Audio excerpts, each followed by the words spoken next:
Well, good afternoon to all you fans out there. Thanks for joining us on the Heritage Radio 101.7 FM for coverage of this T20 International. It's the fourth match of the series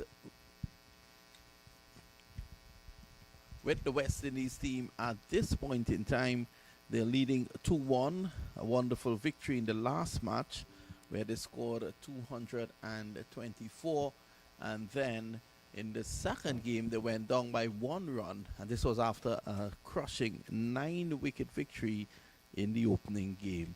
Let me say good afternoon to Visham Nalman. Good afternoon, Vinod. Good afternoon to all the listeners. And I think we have an exciting day of cricket ahead here at the Kensington Oval in Barbados. Series 2-1 at the moment. The West Indians looking to win the series today, and the English looking to square it. Yeah, definitely so. And Visham, the West Indies winning the toss and asking the English to bat first. The England team, of course, as you know, they will be licking their wounds and looking to come back, as they know if they lose today, that's the end of the series for them. The West Indies have a 2-1 lead. Should they win today, they will have an unassailable 3-1 lead, and the West Indies, they've started by winning the toss today. They've asked England to bat first, and I think you have both teams. Yes, I have both teams, and for the English, George Garton and Harry Brook, they are out. Sam Billings and Chris Jordan, they are back into the team. And the team for the English, Jason Roy, Tom Banton, James Vince, Moeen Ali, the captain, Liam Livingston, Sam Billings, Phil Salt, Chris Jordan, Adil Rashid, Timal Mills, and Reese Topley. For the West Indians, 2 changes as well. Hope and Allen, they have been dropped. Dominic Drakes and Kyle Mayers, they are both in. For the West Indians, Brandon King and Kyle Mayers at the top. Rovman Powell, Darren Bravo, Nicholas Puran, Kyron Pollard, Romario Shepherd, Jason Holder, Dominic Drakes, Akil Hussain, and Sheldon Cottrell. Well, you've got it there. Both teams, the West Indies winning the toss, and they have asked the English to take first strike. It's the track that was used for the second T20 International, and the team batting first on that occasion were the English. They were able to rattle up 170 odd and won the game by 1 run. Kyron Pollard has decided to ask the English to bat on that track again, and we wait to see what will be the outcome this time around. The players are already out there, and the action is going to start pretty soon. At this point in time, it's probably a good time to bring up with you, Visham, the issues surrounding the West Indies team going into this game. And there is talk about a voice note that was circulated. Cricket West Indies has immediately rubbished that, and hopefully that does not affect the morale of the team today. Well, I don't think it would, because I looked at an interview with Phil Simmons, the coach of the West Indies team, and he said he coined it as foolishness. So it seems as though they are not taking that on, and they are focused on the cricket at hand, and it's just the controversy of the public that are surrounding this entire situation. Well, one hopes that good sense could prevail and people could stop making that sort of mischief. It's good that the team is probably, insulated from that situation. They need to focus. A series win here against the number 1 team in the world, that's England, will mean so much for them with a World Cup coming up in October down under. So the West Indies team will be really out. They have 2 bites of the cherry, and hopefully they will want to make the first bite today a significant one. Well, that's why that win in the last game was very important, giving them those 2 bites of the cherry now and those 2 opportunities to cash in and win this series. And of course, the West Indians, this series being the first of a couple series in which they are looking to rebuild the team and focus on the T20 World Cup later this year. So a good start for them. So a victory in this series would be a magnificent start. Well, on that note, we say that the players are already out there and we're ready to get going. It's going to be Sheldon Cottrell, the soldier out of Jamaica. He's going to take up the attack, and he is going to face He's going to bowl to Jason Roy. Here's Cottrell. He's up to the wicket, bowls to Roy. That delivery tails back into the right-hander. It's played away to short mid-wicket, and there is no run. So Sheldon Cottrell, he's someone who is going to get early wickets for the West Indian team. He's done it in the past. He's already gotten Jason Roy in this series. And that man on the screen, Jason Holder, he has had some excellent performances in the last couple of games for the West Indies at his home ground. He would want to make amends in this game again. So it's Roy. He taps at the crease and waits. And here is Cottrell up to the wicket, bowls to him now. That's a good delivery. Just angling across him. He pushes it down to cover, and there is no run. Vinod, I just want to throw something out there. I know that Jason Roy, yes, Jason Holder has been going good with the ball, but someone I'd really like to see at the top, knowing that he has Jason Roy number, he has gotten him out on 2 occasions. You don't want to let Jason Roy settle. I would like to see Romario Shepherd with the new ball at the top. Yeah, well, you know, definitely he's going to come into play before the end of the power play, and within 6 overs, the ball is still new. Here is Cottrell. He bowls him. He goes across the wicket. There's a loud appeal for leg before. Not out, says the umpire. Roy went right across that. Cottrell is in conversation with Kyron Pollard, and will they review very early? He has about 5. Yes, Pollard with 4 seconds to go has decided to review. That could be close. He went right across his stump. I think the only thing could save Roy there is if that was pitched outside the leg stump. We wait to see. And the West Indies, of course, they started with 2 reviews as well as the English. Will they lose one pretty early? Oh, let's wait and see. No. That was Roy going right across his stump. And we wait to see. First, I think they're going to check for an edge, which I don't think you would see. Ultra edge is now up. And no edge. Definitely no edge. The ball crashes into the pad. Now, he was way across his stumps. Let's see where it pitched. In line, impact in line, and it was just missing the wicket. So the West Indies, they would lose that review, and a good decision by the umpire in the end. Well, some extra bounce there from the Solia Sheldon Cottrell, and luckily for Jason Roy, that one was going over the stump. So yes, excellent decision. I can never understand how the technology could pick the bounce. I would never understand that. Yes, I share the same sentiments as well. Cottrell probably feeling hard done by that. He's going to refocus and come again. Here he is now, Cottrell up to the wicket. He bowls, and this is outside the off stump, driven by Roy. This is going to go into the boundary. Around now, nope. Well, a valiant attempt there by the young man, Brandon King, and he's able to pull it back. So, 3 to Roy. England off and running in over number 1. Yes, excellent shot there by Jason Roy. And even better fielding by Brandon King there, covering some good ground. And an excellent dive in the end to save what could have been a certain boundary there from Jason Roy. Yes, a good stop on that occasion.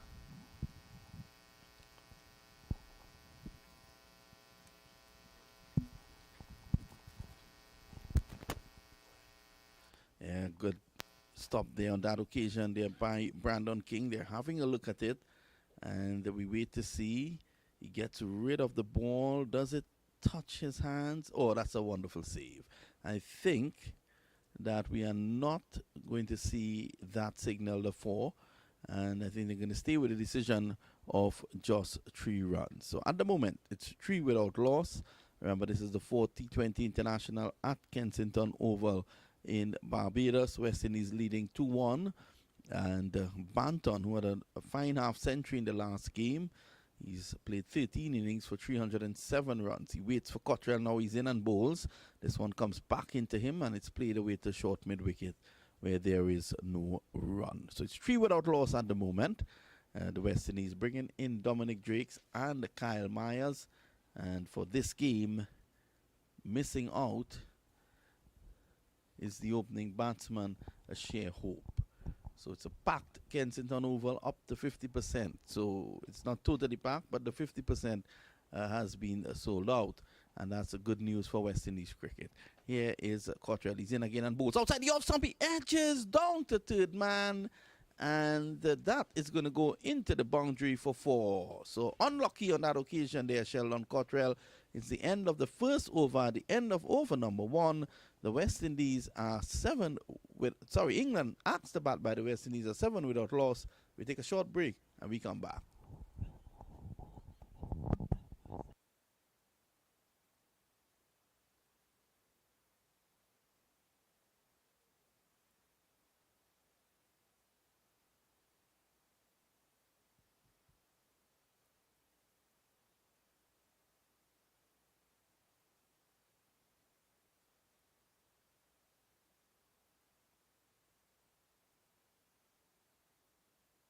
Back here as we continue this coverage. That delivery, that was a genuine edge of the bat of Banton and down to the boundary for 4.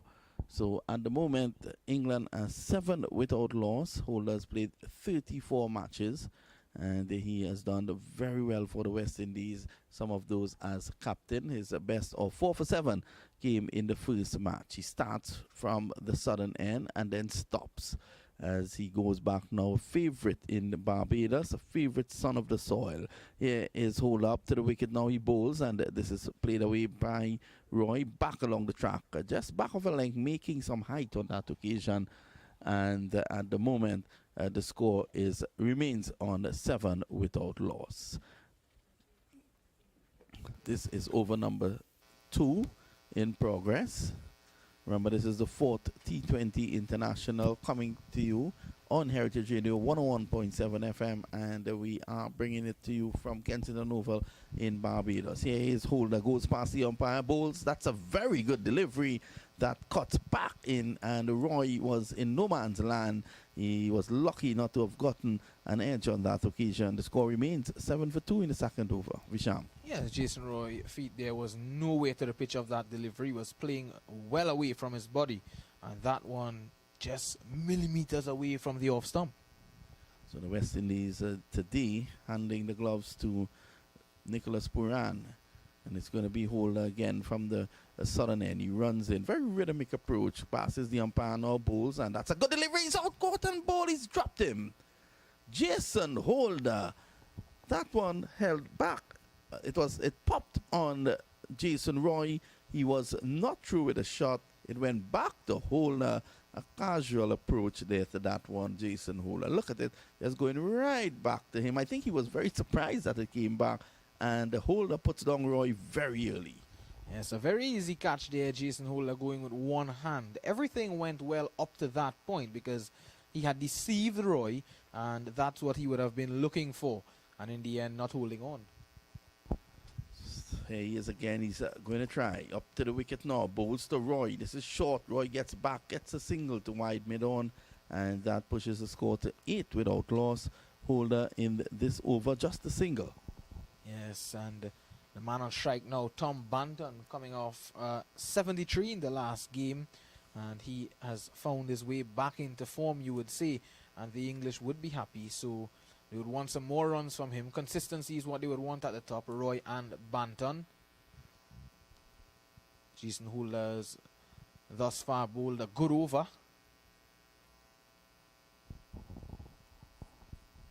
So the crowd packed in. This delivery from Roy is from Holder, is played away by Banton down to the gully position, and there is no run. So keeping it tight here, Jason Holder. He has been in good form with the ball, and he's looking to get an early breakthrough. It could have come with the second ball he bowled to Roy, but he put it down. Yes, and just to give you a look at the field there, short third man cover, mid-off, mid-on, mid-wicket, and a short fine leg. Yes, Holder, he runs away from us again. Up to the wicket now, bowls, and Banton is down the ground. It's in the air, and he's out caught. Banton, what got into his head? He just chipped down the ground to Holder, and Holder has struck early for the West Indies. England are 8 for 1. They could have easily been 8 for 2. Yes, that could have easily been 8 for 2, yes. But Tom Banton, he has to go back. The extra bounce, deceiving Tom Banton there, the height of Jason Holder. Tom Banton, he was down the track. That was skied up. And the mid-on fielder there Kyle Mayers, the man coming into the team today, taking a simple catch there at mid-on. So Banton, he has to depart for 4 after coming off 73 in the last game. I was just speaking about needing consistency from him. Unfortunately, he has to walk back. Yeah, well, he was dangerous in the last game, and this time Holder sends him back. I can't forget earlier in the over the easy catch that Holder also dropped. But at the moment, England, they've lost their first wicket.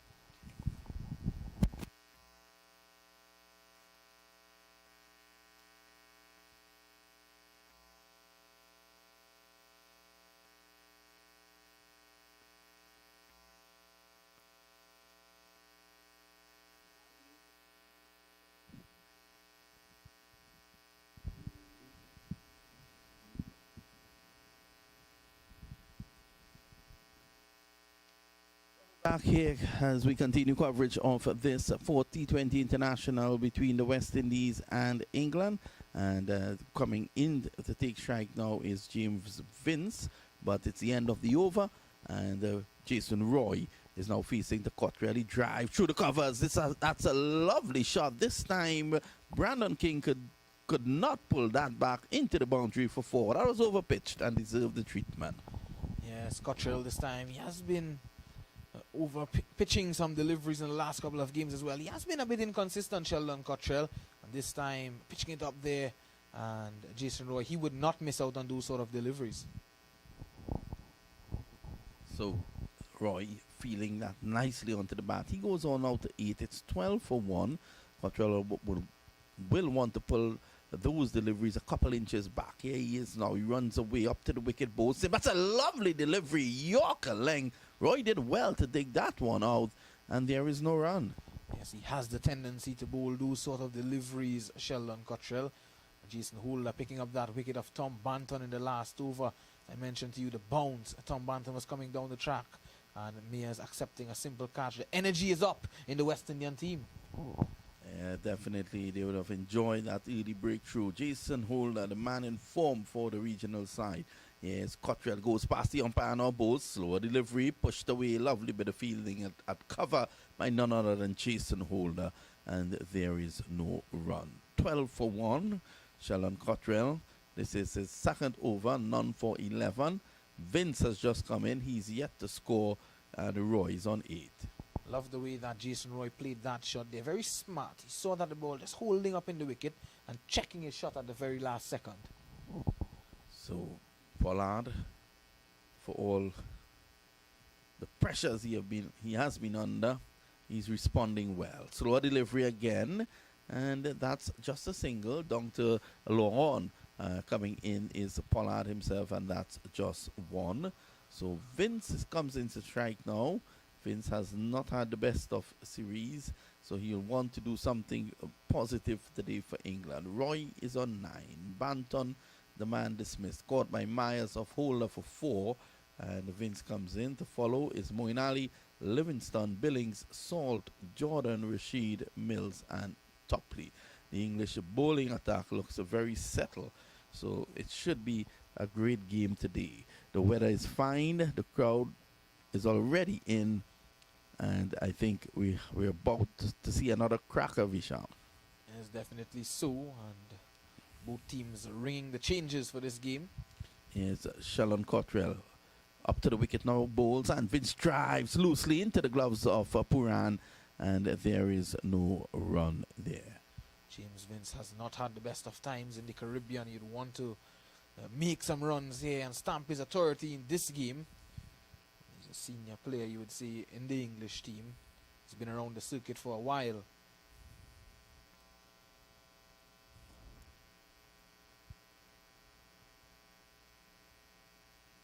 Impressive domestic record. In the first match he got 14, the second match 4, and the third match 16. A total of 34 runs in the 3 matches so far of 25 balls. Here it's Cottrell. Ball semi-edges, and it drops short of wicketkeeper Nicholas Puran. Another lovely slow delivery. That was down to 119 Ks. And it's the end of over number 3. The West Indies, they've made a good start here against England in the 4th T20, Betway T20 International. They're 13 for 1. Sheldon Cottrell coming back very well there after being struck for 4 by Jason Roy. the first delivery of that last over. It's good to see the West Indian bowlers continuing to do well here. Heading into this 40-20 international, of course, their confidence, their tails would be up heading into this game after being victorious in such a convincing manner in the third T20 international. Holder again, he goes in now, bowls. This delivery, it's striking Roy on the pads, a loud appeal by Holder. That might have been slipping down the leg side.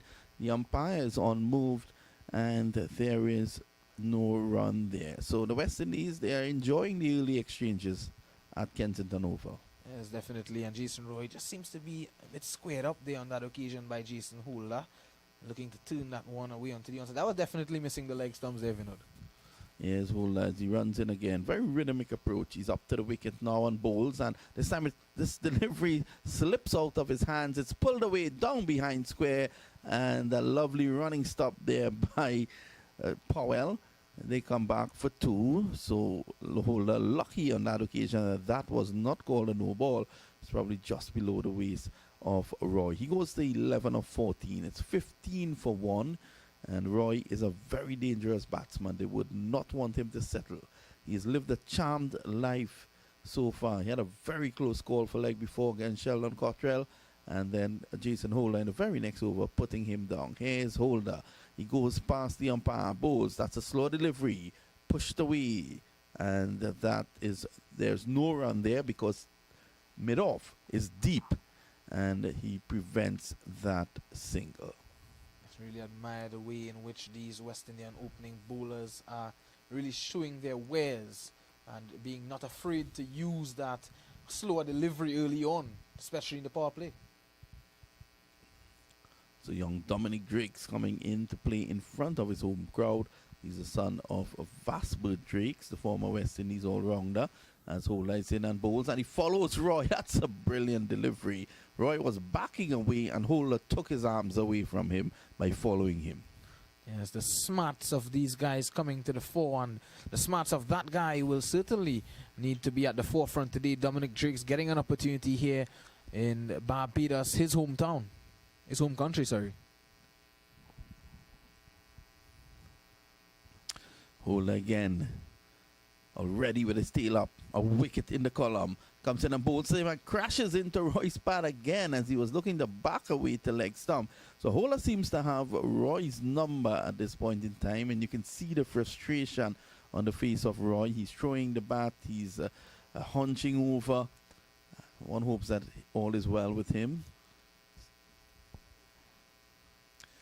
I think he was struck in a very sensitive area of the anatomy.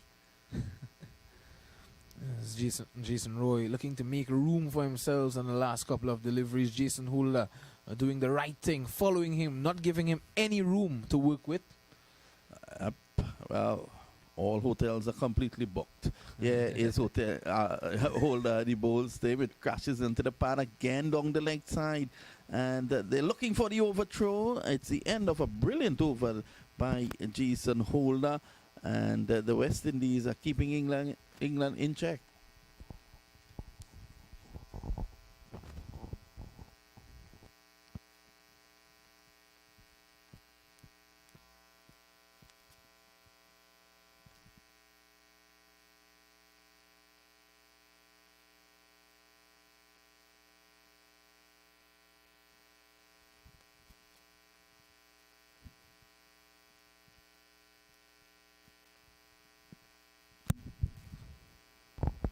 So Roy is having a word with the umpire. He's not happy. Very sensitive area to receive a blow. Here is Cottrell. So he's getting 3 at the top. This is short, cut away, and down to the boundary for 4. The slow ball has been working perfect for him. That was a normal pace delivery at 140 Ks. It was short and wide, and that should get Vince going. Yes, James Vince being presented with a delivery just wide outside the off stump, short and wide. You won't want anything better than that to get off the mark with. And getting what is a welcome boundary here for the English and the James Vince. Well, the English supporters, they enjoyed that. It's 19 for 1. Here is a Cottrell again. He bowls and Vince drives through the covers. there should be protection down there. Yes, there is in that man, Powell, and they take just one. In fact, it's Bravo down there. Darren Bravo attacking that one. And that's a 20 for 1 now in over number 5. Yes, you don't want to let up the pressure now, Sheldon Cottrell, that Jason Holder built up in the last over. It's like breakfast being the most important meal of the day, that delivery being the most important meal of James Vince's innings. Here is Cottrell, he bowls, and this is played away down to point. No run there. 20 for 1. This is over number 5 in progress. And it's, to remember, today is the 4th match. West Indies won by 9 wickets the first game. England then responded by winning the second one by just 1 run after a magnificent comeback by the West Indies. And then the third T20, the West Indies ran away winners by 20 runs. Tomorrow is the 4th and the final game. Here is Cottrell, he bowls, and this is driven away. That's a lovely shot by Vince. He played it a bit later, down to the point boundary, and he gets 4. 24 for 1. Well, could this be... well, it's actually Jason Roy. I think Sorry, that Roy. One, yes, hitting that one away to the boundary there. He's on 15 of 20 deliveries again. Sheldon Cottrell a bit too short on that occasion. Roy waiting on it and guiding it past backward point for 4.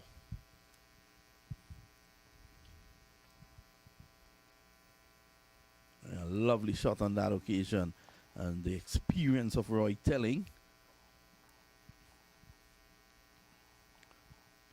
Cottrell, let's see what he has up his sleeves. He goes in now, passes the umpire. This is short, full and wide, sorry, and it's scooped just over mid-off. Holder is running back, and Roy gets to. He was not in control there, Jason Roy.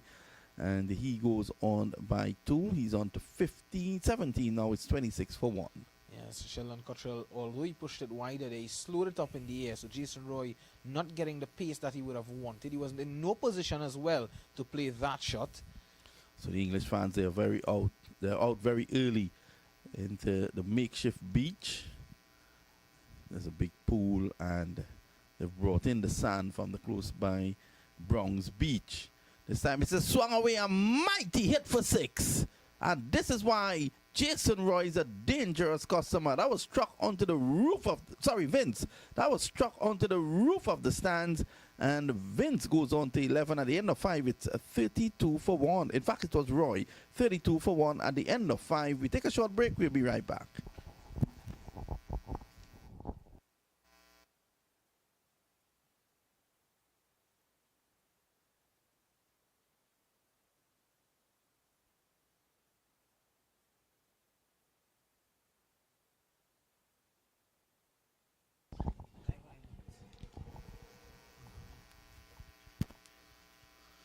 Well, thanks for staying with us as we continue coverage of this 40-20 International. England put into bat by the West Indies at 32 for 1 after 5 overs. And after some very anxious moments, including a drop catch, Jason Roy all of a sudden has come to the party, taking 17 runs in that last over from Sheldon Cottrell. And that huge 6 was 101 meters. It went onto the roof of the Greenwich and Haynes stand. And that is probably a good way to welcome Anil Lakan. Good afternoon, Anil. How are you? Pleasant good afternoon to you, Vinod. Pleasant good afternoon to all our listeners and viewers, wherever you may be at this time. So it's going to be Romario Shepherd, 11 wickets in 13 matches at an average of 31.64, and an economy that he will want to change. It's 11.29. His best bowling figures came in the last match, 3 for 59. As the West Indies won that by 20 runs. It's going to be Roy, in fact, Vince to face. Vince is on 5, and the crowd settling in. They're enjoying the Saturday afternoon here at Kensington Oval. Here is Shepherd. He's in and bowls. This is short. Vince pulls it away around the corner, and out there is Powell. He fires in the return. And that's 33 for 1. How do you read the play so far, Anil? Well, it's even Stevens at this time. I think West Indies would be very, very happy with what has transpired so far in terms of after 5.1 over, the score is 33 for 1. Unfortunately, we had a drop catch, and that could have changed this entire complex. Yeah, he is now. He bowls to Roy. Roy edges his down to third man for 4. There was a fly slip in place, but Roy was able to get it away from him, and in between him and the wicketkeeper, down to the boundary for 4. Shepherd leaks runs, but he normally produces opportunities to get wickets. Well, I must admit that Jason Roy is a dangerous customer, Vinod, and he will pounce on anything that's loose. Roy goes on now to 27. Vince is on 6. And the Shepherd in his first over. 37 for 1. Normally, coaches will tell their players, look to get between 45 and 55 or even more in the power play. And so far, England are well on course. 37 for 1. The early loss of Banton. A struggling Jason Roy, though. Yeah, he has been battling with the bounce at this Kensington Oval. We have seen evidence from Jason Holder where he was getting that disconcerting bounce at the beginning of his spell. So Pollard has held him back for 2. And has brought in the young firebrand, Romario Shepherd. Here he is now, he bowls. And Roy is advancing down the track. There's a chance for a run out. But Sheldon Cottrell was a bit slow to react. And Roy goes on to 28. England 38 for 1. So moving along the pitch on this occasion is Jason Roy trying to get as close as possible to that delivery. But on this occasion, Sheldon Cottrell followed him. And he was only able to get that inside edge to that short fine leg position. Well, hardly a blade of grass on the track. There is some dead grass that has been rolled in. Here is a delivery from Shepherd that's guided away down to the sweeper's position, and Drakes does the fielding. I'm excited to see Drakes. Are you? Very, very excited to see young Drakes into the setup, giving him the opportunity. He brings that X factor with his left arm, being a left arm seamer. Back in 2007, when the West Indies hosted the World Cup, I remember going across to Barbados to cover the World Cup. And I saw his dad, Vasi, on the beach just 2 days before the finals. This time, Roy drives over the infield. That is going to go for 6. Over pitch delivery. All he had to do was to drive through the line. He did that exactly. And at the end of the power play, the score is 45 for 1. And I was giving you a story there, Andel, before he played that beautiful shot, Roy. He's on 34 of 26. 2 days before the finals, that was played between Sri Lanka and Australia, I was at my favorite Bronx Beach. And I saw Vasper Drakes there, and a young man was bowling. And his son, who is now playing today in Barbados, he was bowling on the shores. And he was a tiny guy then, very small. He was a child, just playing cricket, bowling. And my son, Liam, was there with me. He also went, and he was playing. And Vasper Drakes at a point in time said that both these guys will make it big. Well, his son did. My son, he actually played for Trinidad, the youth team. And one hopes that he can follow in Drakes' footstep as well. Yes, we want to believe that, with the passion that the young man has, he will definitely develop into a top-class cricketer. Drakes, as we speak about him, bowls, and this is pushed away to cover. Lovely stop there by Brandon King, and it brings Roy on strike. It's on 46 for 1. Vince goes on to 8. So Drakes had a very good CPL. He was highly recommended, and so far in his T20 international career, he's played 4 matches, just 2 wickets, at an economy of 10.3. So early doors for him yet. He's still learning his art. He's still learning his trade. You never stop learning with cricket. And he's a young man. If you look at his dad back in the day, bowled for the West Indies, he's just a left-handed version. Very similar action. A left-handed, a mirror image of Vasper Drakes. Here's Dominic Drakes. He runs in from the northern end. He's up to the wicket and bowls. That's short. It's spooned in the air. Just over point. Is going to run away into the boundary for 4. Again, Roy not in control, and the English 50 is up there, 50 for 1 in the 7th. And I'm sure, Vinod, that his entire family, including his dad, must be very proud of this young man making his international debut in the... Well, it's not actually his international debut. He's played 4 matches so far. This My is apology. his first time he's playing at home. Okay. Yeah, in Barbados. Partnership between these two, 42 runs of 26 balls. And here's Drake's with his 3rd delivery. He runs in from the northern and he bowls. That's a better delivery. That's pushed away the point. There's a chance for a run out. A direct hit. And Akil Hussain, a brilliant fielder, one of the best that we have on the West Indies team. And that was a really brilliant bit of work. Are we going to see a replay? So on that occasion, Vince was well and truly home. England enjoying the power play, getting up to 45, and the West Indies will be looking to peg them back. Pretty soon, you might see the likes of Akil Hussain coming into the attack. Here's Drake. He comes in now and bowls. That is wide of the off stump, and no signal of a wide. Vince seems not convinced, and the score remains 51 for 1. Yeah, seems very disappointed with the umpire not calling that wide. But we must remind our listeners, it's a guide. That line is a guide for the umpires. It's based on their assessment. I thought that was a good decision, though. That was within the guideline. Here is Drakes again. He bowls, and this one peels off the edge. He could be out caught over the boundary for 6, just over the hand of Myers. For a moment there, Myers was in the business, but it just eluded him. 57 for 1 at the moment, and that takes Vince along nicely to 14. Yeah, so very aggressive intent on this occasion from James Vince. This one is wide outside the off stump. Opened the face on this occasion and really threw his hands through the ball. Got the room to work with. Drakes has been looking to angle the ball across him. He's conceded 12 runs in his first over so far. Here's Drakes. He comes in on both of Vince, and this one beats him outside the off stump. Through to wicketkeeper Puran. It's the end of the over, the end of 7. The score here is 57 for 1 at Kensington Oval.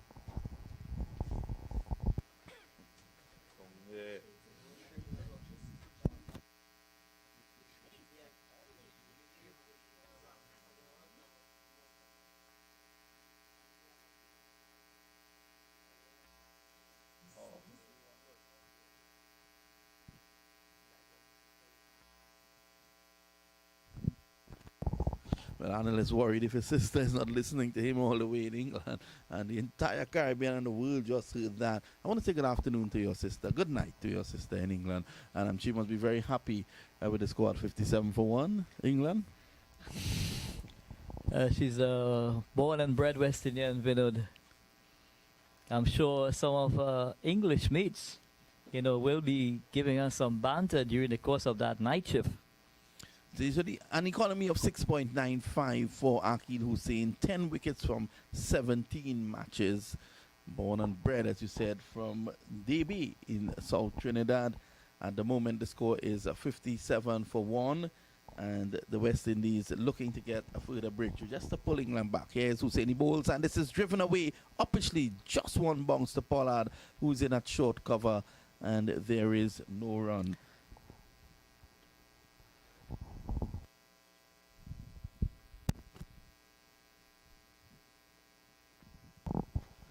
Roy 39. Here is Hussain. He comes in on bowls to him, and this one follows him.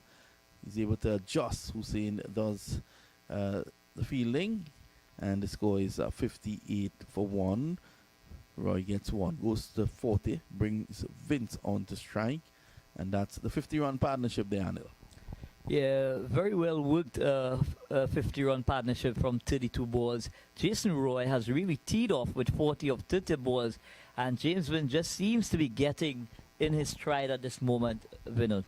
58 for 1. This is the 8th over in progress, and a run rate so far of 7.91. Hussain is in his first over. He'll be looking to get that breakthrough. Roy is the man thereafter. Here he is now. He comes in to bowl to Vince. Around the wicket, he bowls. This is short, pulled away by Vince. It's going to find its way close to the boundary. Will it get over the ropes? No. As Darren Bravo covers great ground down behind square and fires in the return. So that's 2 more. The score is now 60 for 1. This is over number 8 in progress. And that on that occasion, Hussein was a bit too slow. Sorry, a bit too short.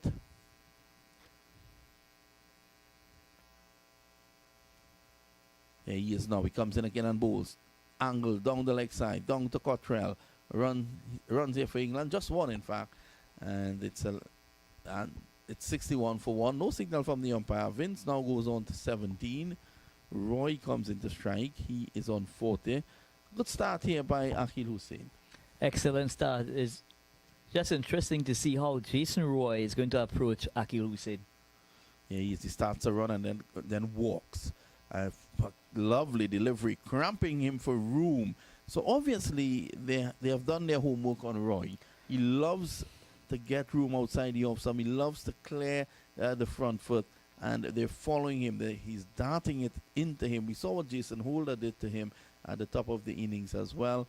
And the English fans would not be too happy with Roy being kept quiet by Hussain. Here he is again. He's making room and cutting it on the offside into the boundary for 4. That's a lovely shot. He made room when room was not created for him, and he was able to get it away for 4. At the end of 8, it's 65 for 1. On this occasion, Jason Roy just waited that tad bit longer and then moved towards that leg stump and executed really, really nicely through that offside.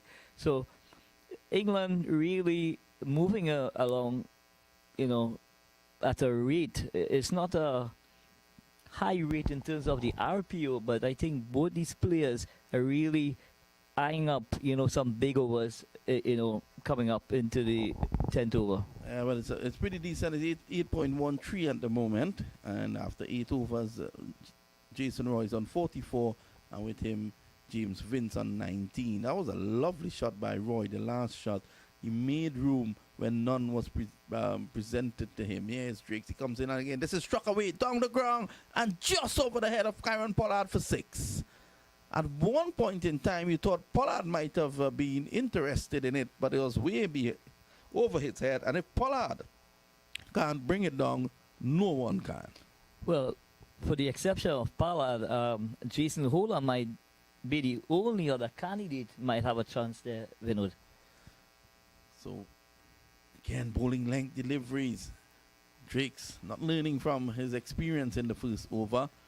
So an acid test that, he would really have to come through at this point in time. The last 4 overs, England have really turned it on. They've scored 56 runs. Here's Drakes. He's into Vince, and Vince gets a short delivery, beaten outside the off stump. Just back of a length, looking to force it off the back foot, and it goes into the gloves of Puran. So at 71 for 1, Jason Roy would really look to bat deep into this innings, to really set a mammoth total for the West Indies to chase. Well, the West Indies will know that one way to check the runner, to keep it in check, is by taking wicket. Here he is again. Drakes, he bowls. This is flashed away by Vince down to the sweeper's position, and that's a single. So 72 for 1. This is over number 9. He brings Roy on strike. Roy's on 44 of 32. So you think Kieron Pollard at this time, skipper, would be looking to ring the changes as we...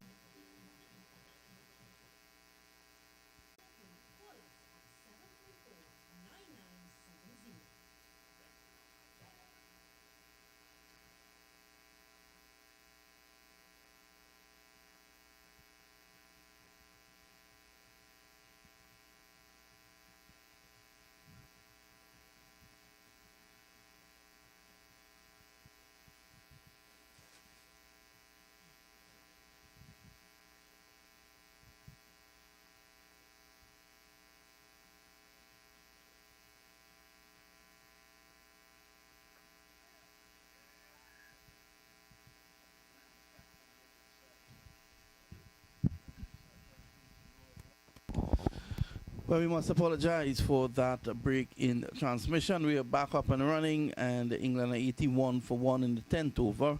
Jason Roy, whilst we were off air, reached his half century of 34 balls, and what an innings that has been here, Anil.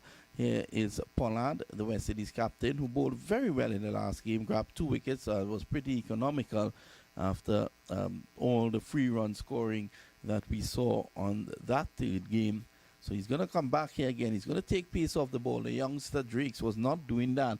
And I think that is what allowed Roy and Vince to prosper. Here's Pollard. He's in and bowls. And this time Roy makes room, drags it away to short mid-wicket, and there is no run. So they continue to bowl into the pads of Jason Roy, and it has worked fine so far. So what they have done successfully over the short period of time, is to really take away his levers, and he has struggled when they have done that successfully. Yes, Pollard, he runs away from us again, goes wide of the crease. Bowls just outside the off stump. This is cracked away, straight to Brandon King at cover, and there is no run.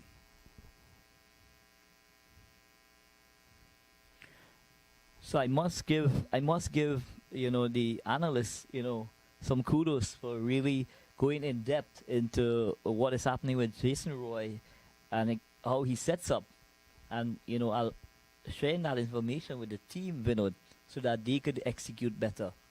Yes, Pollard, he goes in again and bowls him again. It cramps him for room on the leg side. That should be a leg by. Let's wait on the umpire. Yes, he taps his left leg and also taps his right. The first time I've seen that.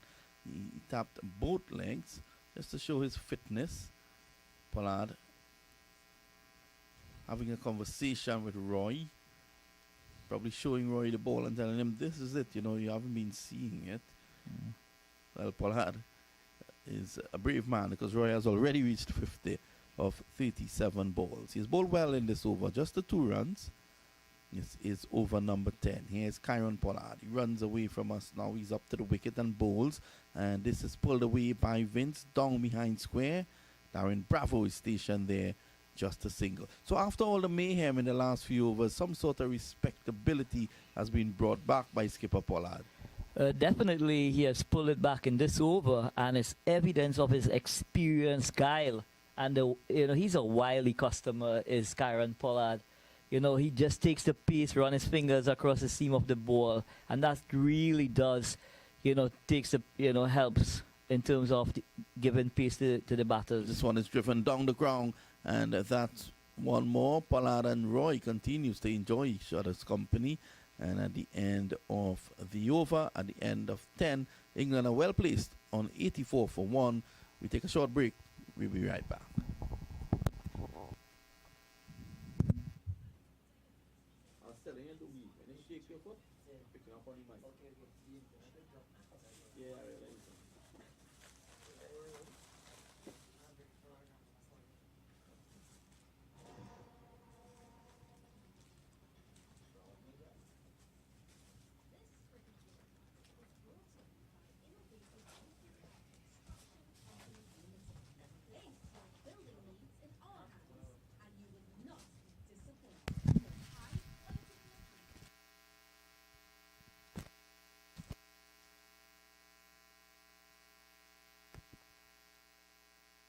It's probably a good time to welcome back Visham Lalman. Visham, England well placed at 84 for 1. Yes, good evening, Vinod, again. And yes, definitely so. After the West Indians picking up that early wicket of Tom Banton, they have since then not been able to make another breakthrough. And Jason Roy has been on top of his game after being dropped by Jason Ola early on, taking that life and making every advantage of it count. Yeah, it's been a bit of a scrappy innings from him. At times he has been brilliant. But at other times he has looked ungainly, and we wait to see if he can carry on and get a huge one here for England. 84 for 1, he has already gotten a half century, so he's well on course to go on to triple figures if he continues out there. And once he stays out there, his batting is going to come easier, and we wait to see how that works out for England, as they know the importance of this game. If they lose this game, they lose the series. As you can see, just to the left of us there, 2 huge cruise liners. They're parked just on the jetty here in Bridgetown, and they probably would have brought in some extra English fans. Yes, extra English fans, and they would be hoping the English can take one game here.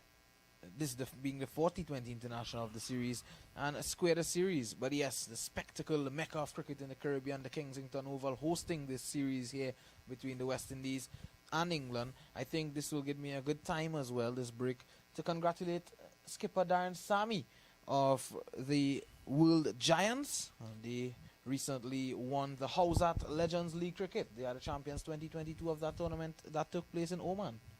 Well, congratulations to Darren Sammy. He continues to win titles even after his playing days for the West Indies. The most successful of captains for the West Indies in T20 cricket. And we say congratulations to him. Yes, Darren Sammy. That team consists of guys like Kevin Peterson, who played the straight for England as well. Jonty Rhodes, Herschel Gibbs, Brett Lee, Corey Anderson, and some of those guys. So they have won the title, the Howsat Legends League Cricket Tournament. Congratulations to them. At the moment, Jason Roy, he is looking to take England to a respectable total here, something that they would be happy with and that their bowlers would be happy with to work on later in the afternoon. So it's going to be Shepherd, your favorite bowler. He is going to take up the attack now, and he's going to bowl from the southern end, looking to get Jason Roy. Can he do it a third time in this series? Here he is. Roy stops him. Let's take a look at the field. Surveys the field and waits. Shepherd is around the wicket. He comes in now and bowls to Roy. That's a wide. That was huge. That was one of the biggest wides I've seen in recent times on the offside. And well taken by Puran. Credit to him. Yeah, so wide that it could have almost be considered a broad there, Vinod. But yeah, Romario Shepherd coming around the wicket now, angling the ball away from Jason Roy, looking to restrict Jason Roy's arc. Yeah, he is again. He comes in on bowls again. Similar type delivery, signal wide again.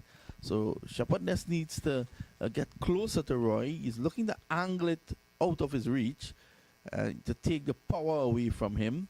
So whilst the other bowlers have been looking to crash into the pants and take his levers away, Shepherd has other idea. He wants to take it far away from him so that he loses power on the stroke. Here he is now. Around the wicket, he comes in, bowls to him. That's better. Scooped away down to the sweeper on the cover boundary. It's Powell, and they get one. The score goes on now to 87 for 1 in the 11th over. Yes, that's where Shepherd would want to be. The West Indians, at the moment, not offering anything that are challenging to the English batsmen. At the moment, it's been easy going. Easy pickings for James Vince and Jason Roy. I think requires some consistency from the West Indian bowlers.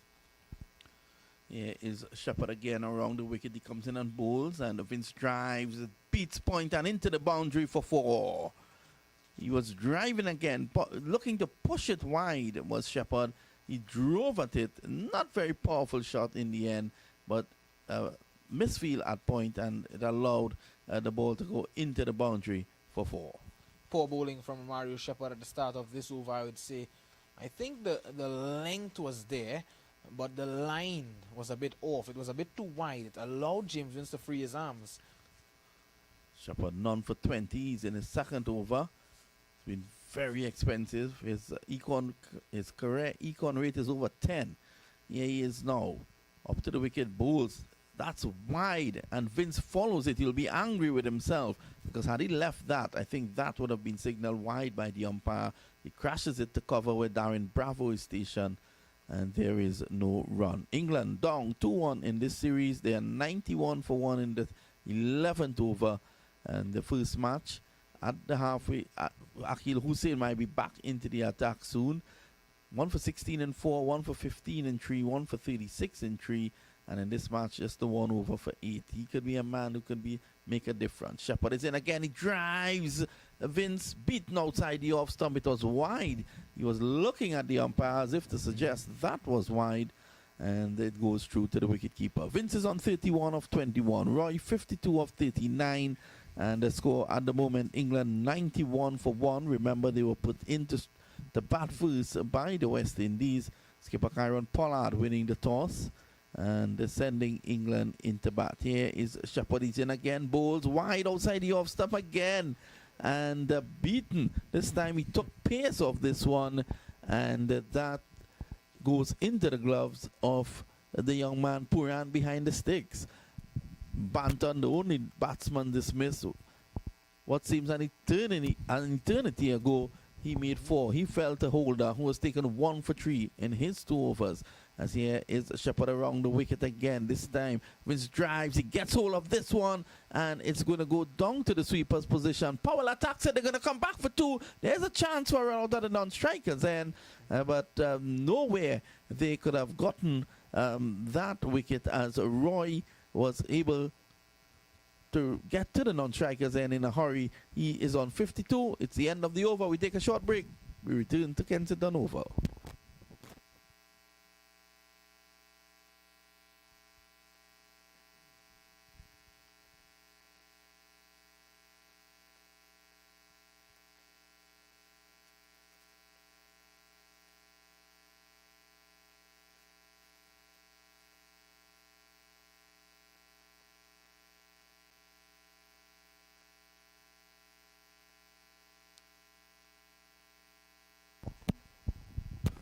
Welcome back to Kensington Oval, and here is Kyron Pollard. His first over, just 3 runs, bowls to Roy, and it's business as usual. Into his pads, he clips it to mid-wicket, and there is no run. So England really setting up their stall nicely here for a final onslaught that can take them anywhere in the vicinity of 200, the way things are looking at the moment. Well, they have guys in the armory like Phil Salt, Liam Livingston, Moeen Ali. They can free their arms early on. They relishes those situations. This time Roy looking for a reverse pull, and he misses, all ends up true to the wicketkeeper. Pollard has a wry smile on his face. And Roy, although he scored 52, he has struggled. Yes, he has struggled. He has struggled against Jason Hula, has been mixing up his pace, and now he's struggling against the skipper Kyron Pollard. And you hear those 2 names, Kyron Pollard and Jason Hula. They have been, surprisingly, Kyron Pollard, he has been one of the pick of the bowlers for the West Indian team. Yeah, none for 3s in his second over here. He comes in now and follows Roy. Roy misses. And in fact, he's caught behind. Pollard takes the edge of his bat. And that's the wicket that they wanted. 93 for 2. Jason Roy might have scored 52, but he struggled. He faced 42 deliveries for that one. He charged Pollard again. Pollard was pushing it into his pads. It was too close to him to play the shot, and it took the top edge, and Kyron Pollard was celebrating as if he had scored the winning goal in the World Cup in stoppage time. It's 93 for 2. Roy is just waiting as they're verifying whether it's a no ball or not, and in fact it's all good, and he has to leave for 52. Yeah, so credit to the skipper of the Western team, these teams, doing it on his own there, picking up the wicket, the crucial wicket of Jason Roy, who, yes, he has struggled, but he has scored 52 vital runs for the English team. And yes, Kyron Pollard, it's continued to be an asset to the West Indian team, and not only for his leadership, for his all-round skills, showing his skills with the ball here now, and continuing his excellent work. A good take by Nicholas Puranto as well. That ball was angling down the leg side. He was moving to his left in the end, having to move to his right and take that catch smartly. Well, I think what was really difficult for Puran on that occasion, it took the top edge, and it was flying high, and he was able to get it whilst it was on its way up. 93 for 2, and it's skipper Ali who is in now. Here's Pollard to Moeen Ali. Ali pulls his first delivery down to deep mid-wicket for 1. England goes on a 94 for 2. Ali has struggled in this series. Yes, Ali has struggled, and he has struggled against this man, Kyron Pollard, as well. Kyron Pollard, this is a good matchup here, Kyron Pollard and Moeen Ali. Jason Roy, they're looking to advance down the track, taking the outside edge of the bat. Puran doing well, and the West Indies, they're up and running again there, Vinod. Yeah, Pollard getting the breakthrough for them. And it's going to be Vince now who is on strike. He is on 33 of 23. Here's Pollard. He's in, bowls to Vince. Vince drives down to point on the boundary. Drakes is there, and he gets 1. England goes on now to 95 for 2. After this delivery, there'll be 8 overs again to go Would you prefer a, a final target? Well, I think the way they were going earlier, I would have said above 200. But now, Moeen Ali being there and having some firepower at the end, I'd say just about 170. Whipped away wristily by Ali. He's going to get only one. Brandon King is in attendance again, and Kyron Pollard his over comes to the end. It's a 96 for 2. Pollard has bowled 2 overs, 1 for 6. And earlier on, Jason Holder, 2 overs, 1 for 3. So that's a combined 4 overs, 2 for 9. Yes, and you can see the beautiful sea there in Barbados. And just to give you the runs for the English, 52 to Jason Roy, 42 deliveries. Tom Banton, he was dismissed for 4 very early on. James Vince, he's not out on 34 of 24. Moeen Ali, he is there on 2 from 2 deliveries. He's just come to the crease, though, after the wicket of Jason Roy. Well, with 2 wickets down, 8 overs to go, you look at this lineup. Livingstone is next, then Sam Billings, followed by Phil Salt. Salt could well find himself up the order as overs trickle down because he's aggressive. He showed that on debut. He got a fiery half century. Now, this is going to be important as Akil Hussain comes back into the attack for the West Indies. Here he is, around the wicket, bowls to Ali on his legs, clipped away down behind square. There's a chance for a run out, but on that occasion, the ball was fired wide off Puran, and good running from Vince. It was his call, and he was able to get up at the other end. Hussain has taken 3 wickets in this series so far. Went for a bit of tap in the last match where, well, everyone went for a bit of a tap in that game, barring Kyron Pollard, as he took 1 for 36 in 3.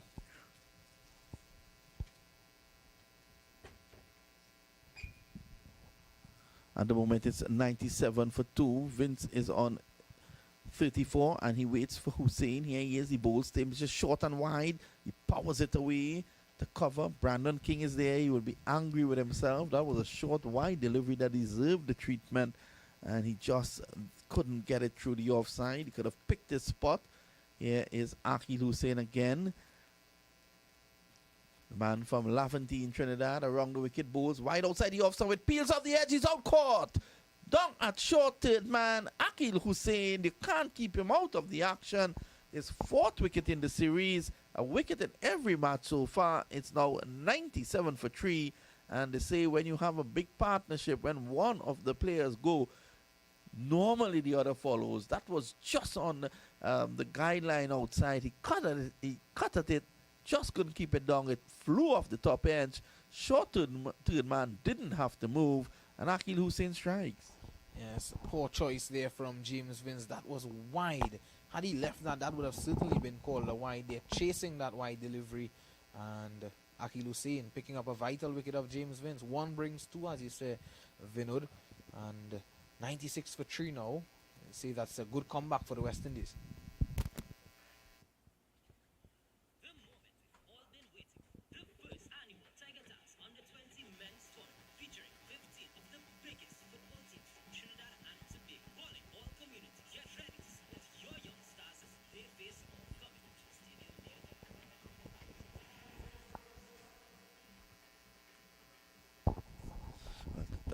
Thanks to our sponsors, Tiger Tanks, and of course, Innovative Construction Limited.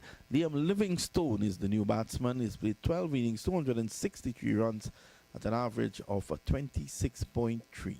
He's going to face Hussain, who's in his 2nd over, as the score has reached 97 for 3. The fall of wickets has retarded the run rate somewhat.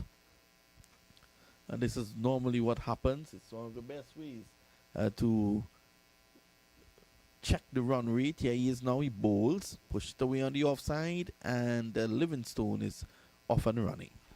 Yes, and the pressure that has been built up by Kyron Pollard, the skipper, proving to bear fruits now here. Akil Hussain not having to do much, just smart bowling, and in the end picking up a wicket. So pressure being the downfall of the English team, and they would want to continue to be positive. They won't want to let these 2 wickets set them back. Ali gets one down the leg side. That should be signaled wide by the umpire, and it is 99 for 3. England is still well placed. So the West Indies will want to continue taking wickets. Moeen Ali has not had the best of series with the bat. The guy at the other end, Liam Livingston, he can take a game away from you. Yeah, it's Hussein, now switches to over the wicket. Bowls Ali sweeps this away beautifully down behind square for 4.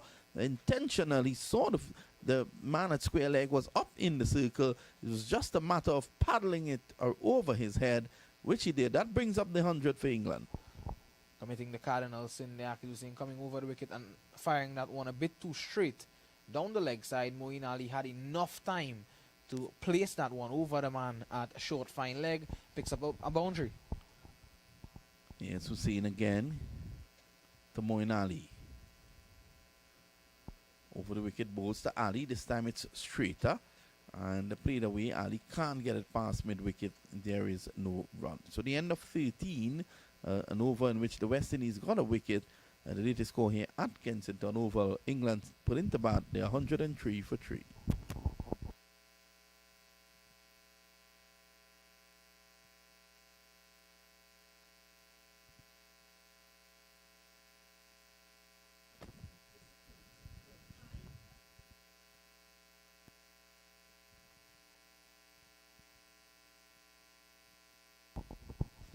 Well, so far, Jason Roy, the man dismissed for 52, Tom Banton 4, James Vince 34. Wickets falling to Jason Holder, Kyron Pollard, and Akil Hussain. Yes, Pollard, he continues. 2 overs, 1 for 15. This is pushed away on the offside. In fact, 2 overs, 1 for 6. And that's a single to Livingstone, just trying to feel a few onto the bat. Yes, you'd want to do that here, Livingston. He's a player that, of course, he likes to get aggressive early on in his innings, but this situation now, this 2 wickets falling in quick succession, would require him now to just feel a couple onto the bat, rebuild the situation with Moeen Ali. So Pollard enjoying his bowling these days. He has been successful. 1 for 7. He's in his 3rd over, and he's really, together with Hussein, pulled things back. Here he is, Pollard, up to the wicket now, bowls, and this time Ali drives, down to long off. He gets 1, Holder attacks. 105 now for 3. There's not much they can do with those deliveries from Pollard. He's taking the pace off, asking Ali and Livingstone to use their power if they want to play big shots. So Liam Livingstone taps at the crease and waits as Pollard runs into him now. Up to the wicket, bowls to him. This is pushed away, just guided. And that's 1 more. Pollard has really bowled well. Yeah, he has bowled well, and now you are seeing a clear plan here. He's giving some tap to Liam Livingstone, but it's a clear plan here now to Moeen Ali. He has out on a couple of occasions, fending at a couple of deliveries outside the off stump to backward point and short third man. So there's that short third man, there's a backward point in position, and with Kyron Pollard slowing the ball up as he is, could be problems. Yes, Pollard is in now, and this is a drive, an expansive drive outside the off stump by Ali. It's signaled wide by the umpire, and that takes the score to 107 for 3. Ali, 8 of 6. He's been busy since coming in, and that was a close call, but signal wide. Pollard can't believe it. Here he is again, Pollard. He comes in, bowls to Ali. Outside the off stump, beaten. Taken by Purand. That was a quicker delivery on that occasion there by Kyron Pollard. The score remains 107 for 3. Yes, 107 for 3. Those last 2 wickets representing a fight back for the West Indies at the moment.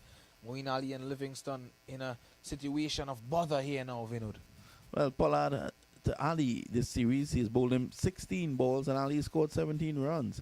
This time Ali drives through the offside. He gets 1. He's off strike now. And the score moves on by 1. He's on 9. Livingstone 3. It's 108 for 3. I think don't be surprised if Phil Salt comes in earlier than carded.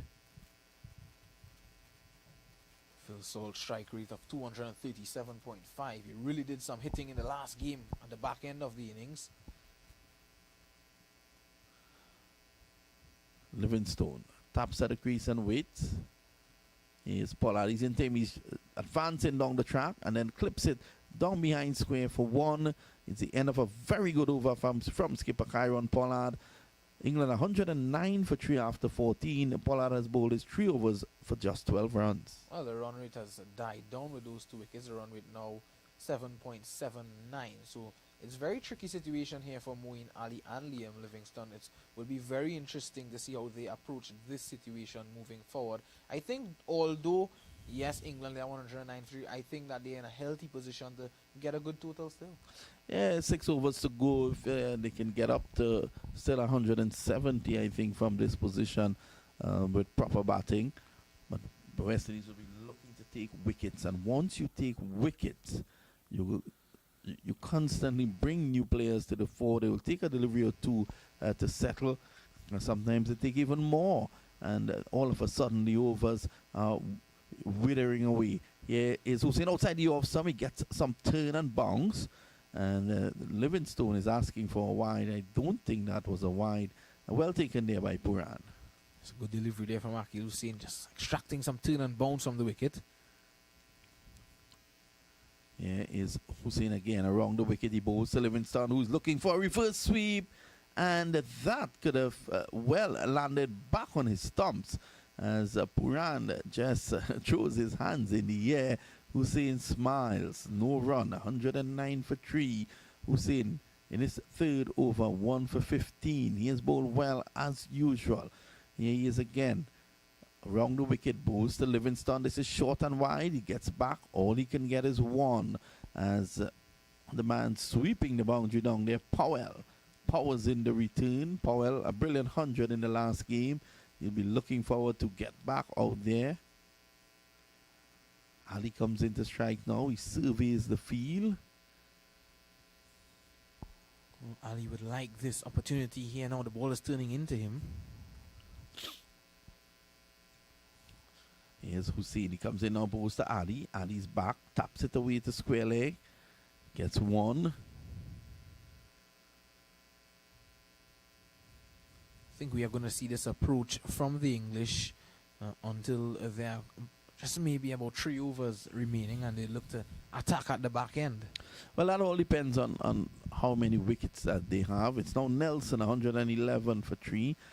Depends on how many wickets they have. That will normally dictate when they pull the trigger. A reverse pull that goes to short third man. And let's wait on the umpire. Buys. So Puran would not like that against his name. Hussain has been brilliant in this over. Just the 2 runs. 1 for 17. He has 1 delivery to go in his 3rd over. And England are 112 for 3 in over number 15. Here is Hussain. Around the wicket, he bowls to Ali. Ali sweeps this one in the air, high in the air. Does it have the legs? Yes, it goes for 6. And Hussain is saying that one just took off. It rose on Ali. Ali was back and was able to sweep it around for 6. England 118. It spoils the figures a bit. 118 for 3 after 15 overs. After more thoughts on Visham Lalman, your next commentator will be Anil Lakan. Yes, well, this time again, Akil Hussain bowling 2 straight. Moeen Ali putting it away. Of course, the pitch that was used in the second T20 being used here at the Kensington Oval for this game, and that has fueled a long and a short boundary, that being the 60-meter boundary on that occasion, backward of square leg, and 6 runs to Moeen Ali. So a dent in the figures of Akil Hussain. I'll make way for Mr. Lakan.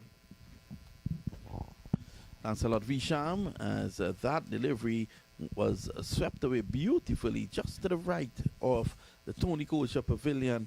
And that's 6 runs. Here is Pollard. He comes in on bowls to Livingstone, who goes across his stumps, clips it to short mid-wicket, where Akil Hussain is stationed, and there is no run. Pollard has been brilliant, Anil. Well, I think both Pollard and Akil Hussain bowling in tandem has really stringed some dot balls together. And it's evidence again, Vinod, of the importance of bowling in partnership. Livingstone taps at the crease and waits. Here is Pollard. He's in team. This is short in the air. Swatted away for 6. Kyron Pollard trying his first short delivery in this spell. Pulled away by Livingstone. As easy as that. Effortless for 6. And Kyron Pollard just straying away from what was working for him there, Anil. Yeah, on this occasion, he served up a long hop, as we would say, Vinod, and got the deserved treatment. And as Lalman was saying, on that side, because they're playing on the the most eastern strip, that side of the boundary is very short. It's just 64 meters. So Pollard not happy with that. Coach Phil Simmons looks on, can't be pleased. He seems to be in a pensive mood at this time, Vinod. Pollard will be looking to go back and try again. Look to take pace off the ball. This is his final over. Livingstone is a dangerous customer. He's on 11. England 124 for 3. Here is Pollard. He's up the wicket, bowls to Livingstone. He clips it away along the ground. They take 1. They're going to come back for 2. And that's all they're going to get. It's now 126 for 3. So lovely shot on this occasion, working that ball through that forward square position and getting 2 runs. So Livingstone goes to 13 of 11. Ali 16 of 10. And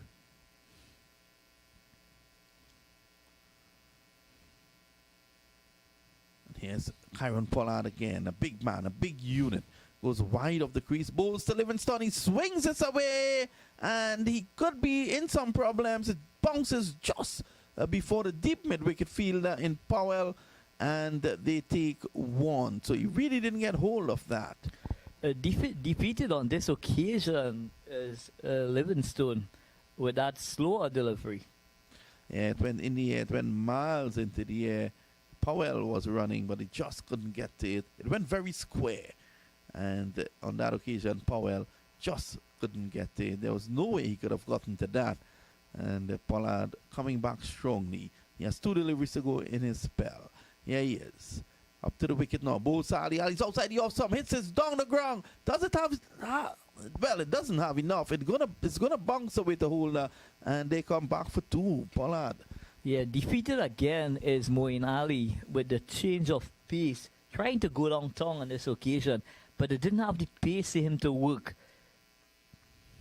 Yeah, there he was, going across his stumps, looking to hit down the ground, across by the Malcolm Marshall end. And Jason Holder comes across and picks up. Holder will be back in the attack very soon. His first 2 was just 3 runs. Pollard comes in now, up to the wicket, bowls Ali. Outside the off, some signal wide there by the umpire. In fact, it's the end of the over. He's not signaling wide, as I thought initially he was going to signal wide. Pollard ends his spell.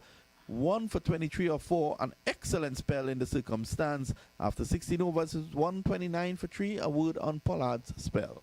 Well, excellent spell by Captain Kyron Pollard, and really using all his guile and experience and exploring the weakness, if I may say so, in terms of changing the pace and not really giving them, a leverage to take him downtown. And on this occasion, the last occasion, we see Moeen Ali was guilty of moving across the crease, trying to access Kyron Pollard. And I guess the umpire took that into consideration, hence the reason why a wide was not called. So it's 129 for 3, 4 overs to come. It's going to be Livingstone. He's on 14 of 12, and Moeen Ali's 18 of 12. So Cottrell in his final over here now. He has bowled 3 for 29. Leans forward and runs it, which means Holder will bowl numbers 18 and 20. Livingstone across his stumps, not getting hold of it as he would like, and he trudges along for a single. So 150 for 3. So here we're seeing the replay of it again, where he was moving towards that offside, and the umpire, in my opinion, was right not to call that wide. Yes, he moved across, and it's good to see, as we have been saying all along, those guidelines are just there as guidelines. It's not law. It's not a line on the road where you park and you can get yourself in problems if you cross it. Yeah, it's Cottrell. He's into him down the leg side, and it's a loud appeal for a caught behind. Not out, says the umpire. Might have brushed the tie pad because there was no signal of a wide.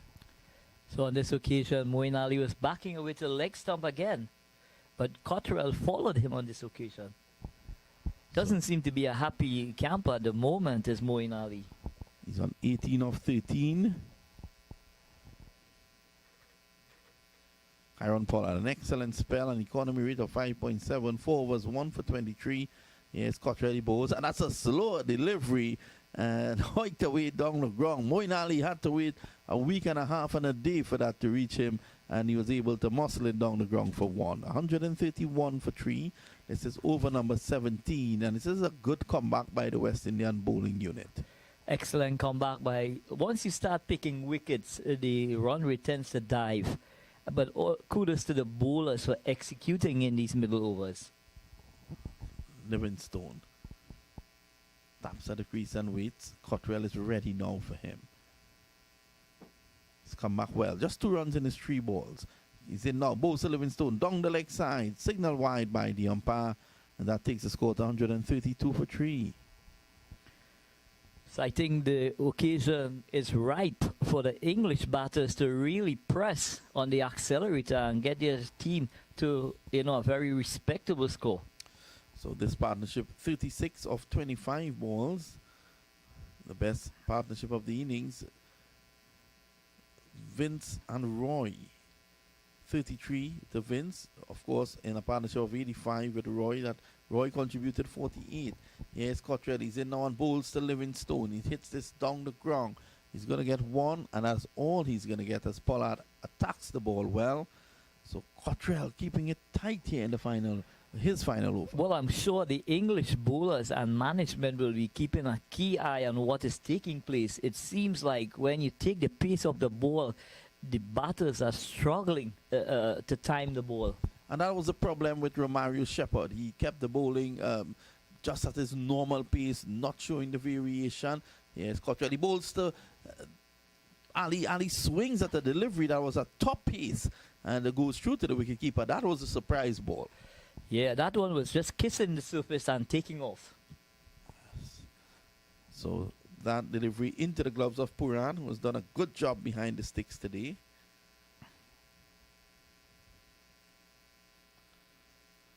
Cottrell, just 1 delivery to go, none for 33. He runs away from us again and bowls, and this time Ali hits this in the air and just out of the reach of Cottrell. He gets 1. A good final over there from Sheldon Cottrell, just 5 runs, and after 17 overs, England are 134 for 3.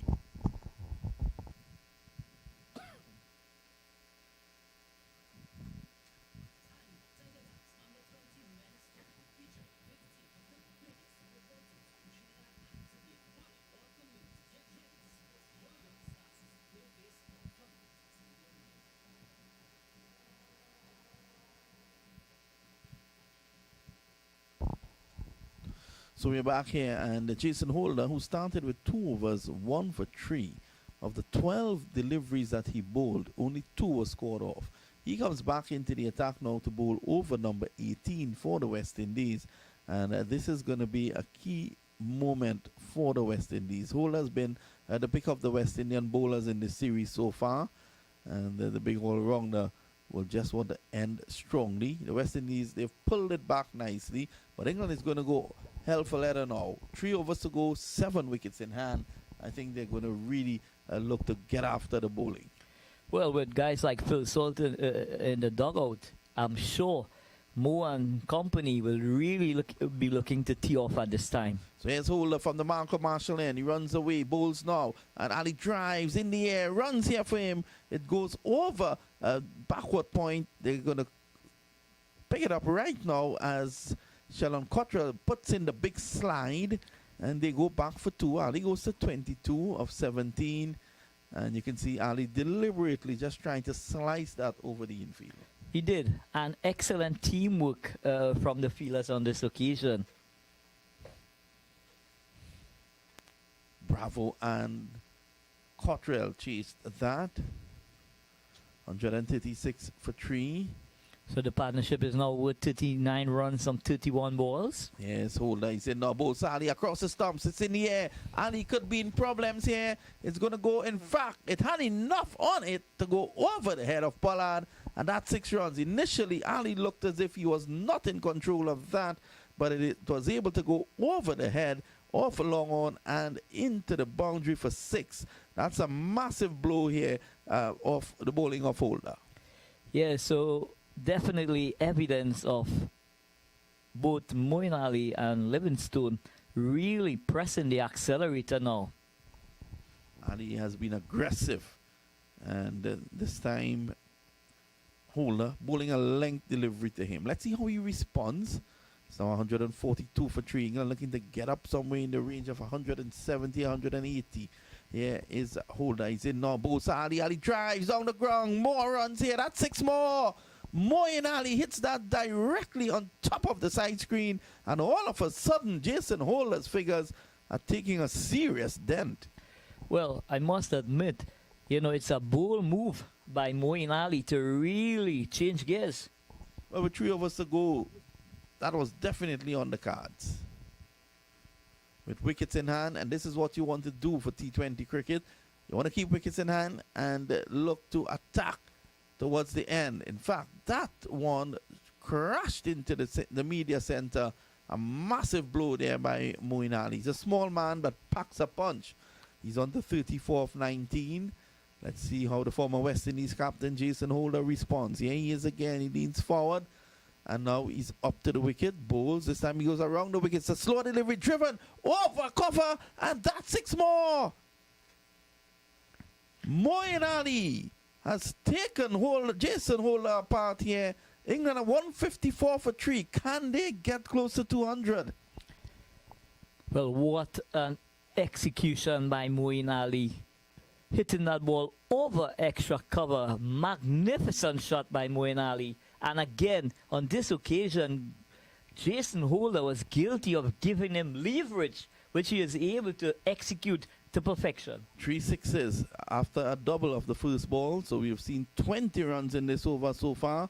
This has changed the complexion of the England innings. Moeen Ali is on 40 of 20.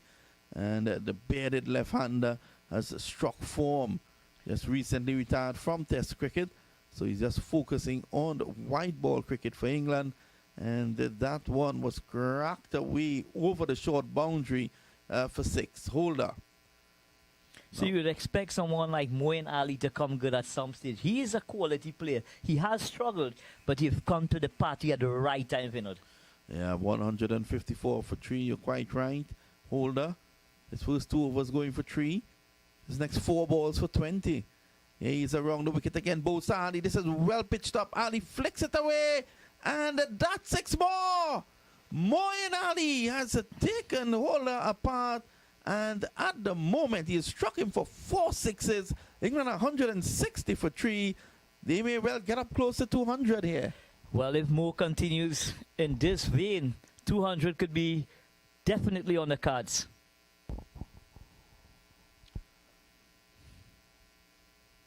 Ali chewing on that gum. He looks to be unfussed, unfazed. Pollard giving advice to Holder. Holder's been over the wicket, around the wicket. I think the length has been the problem here for Jason Holder. He continues to bowl length deliveries. So Moeen Ali hitting him for 4 sixes in this over. And Holder will be happy when this over comes to an end. But this is what you want to see from this English camp. You want to see these guys and then being fearless and at all times try to keep, the opposition, put them under pressure. Well, England is the #1 team, and they're showing that. Showing that they can fight back from any position. Here is Holder around the wicket again. Bowls to Ali. It's a slow delivery. It takes the edge. It's in the air. Just over third man and short third man. They take one. This could be a run out. A big mix-up. But a poor throw in the end by Sheldon Cottrell.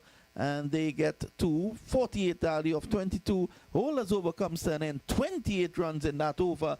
That takes the score to 162 for 3 after 18.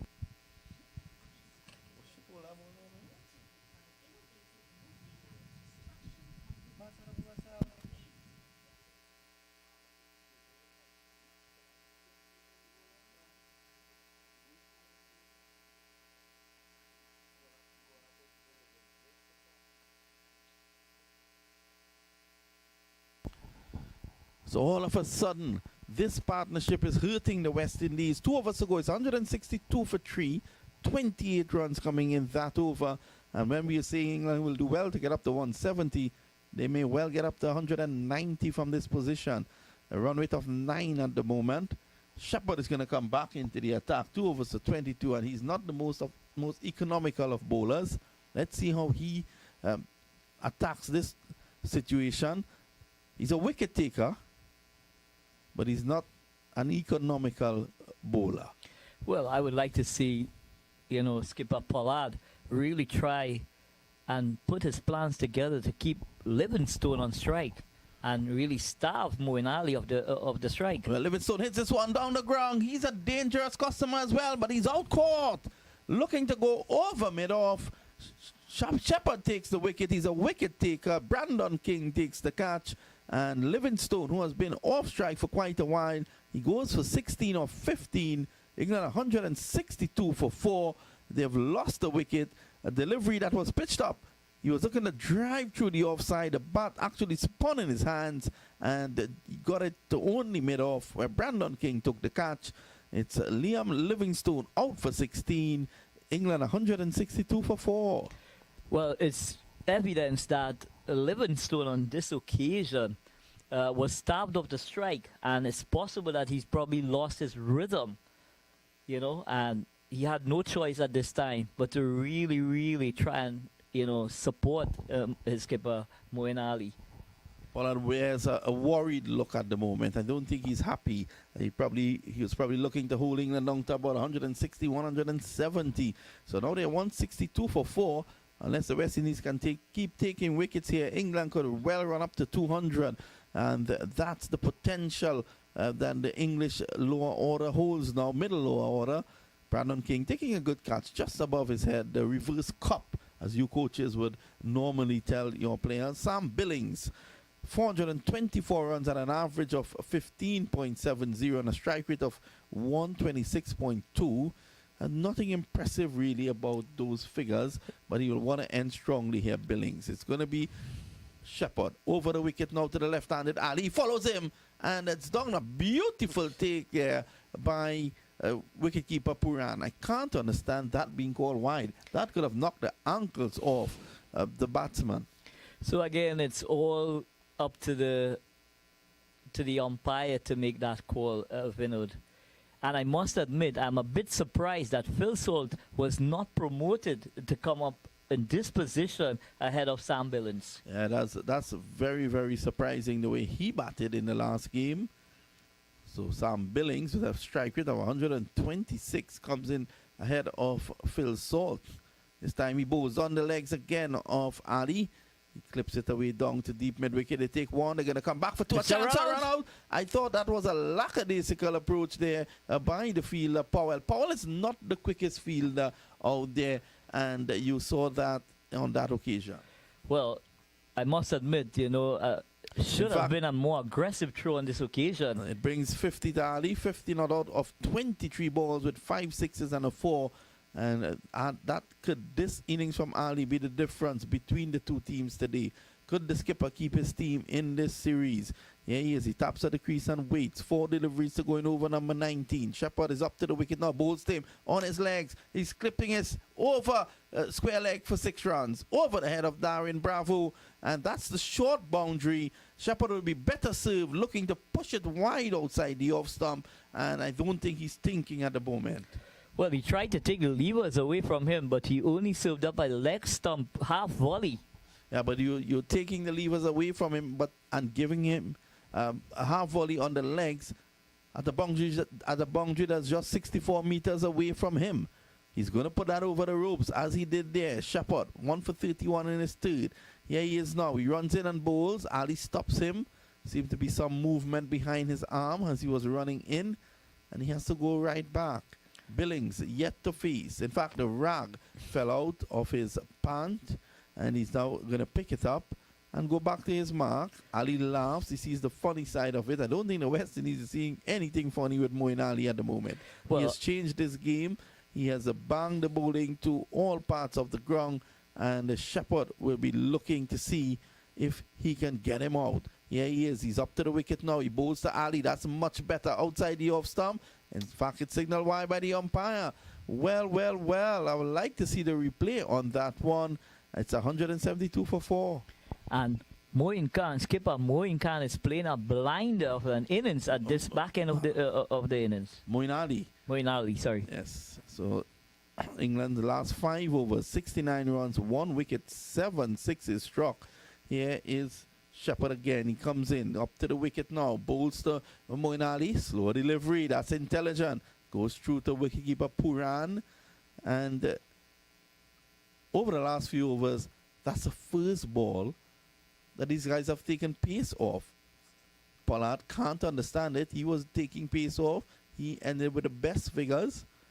At the moment, it's 172 for the loss of 4 wickets. Still 8 deliveries to come. Looking to keep England down to a manageable score. This is already competitive. Here's Shepherd down the legs of Ali. That signal wide. Again, he's all over the shop here, Shepherd. Well, he seems to be definitely at this time. Moin Ali has definitely put some fear into him. So he's way outside the off stump, way outside the leg stump. The inexperience of Shepherd telling here, but it's all a learning curve for these guys. Here he is, he runs in again. Bosa Ali, that's a full toss. Ali drives down the ground. That's a magnificent shot for 6. What a shot. A full toss. And it was all timing from Ali.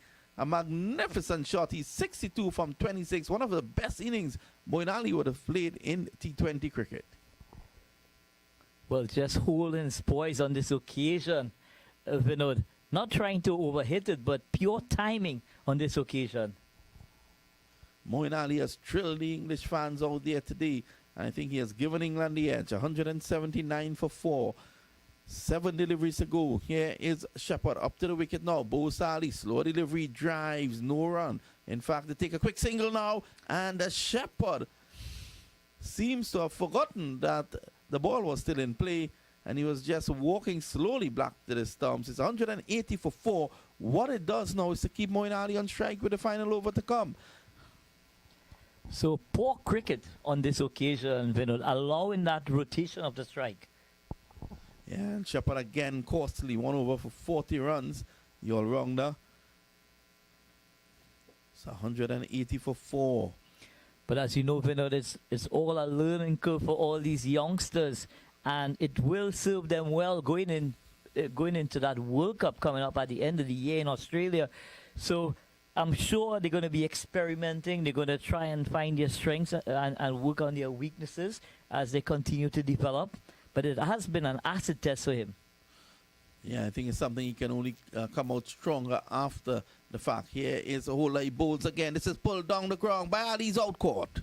So Moin Ali finally out court for 63. It's 180 for 5. And what an innings from the England skipper. A brilliant innings. Absolutely brilliant. 63 of 28. That I think could well be the difference between these two teams.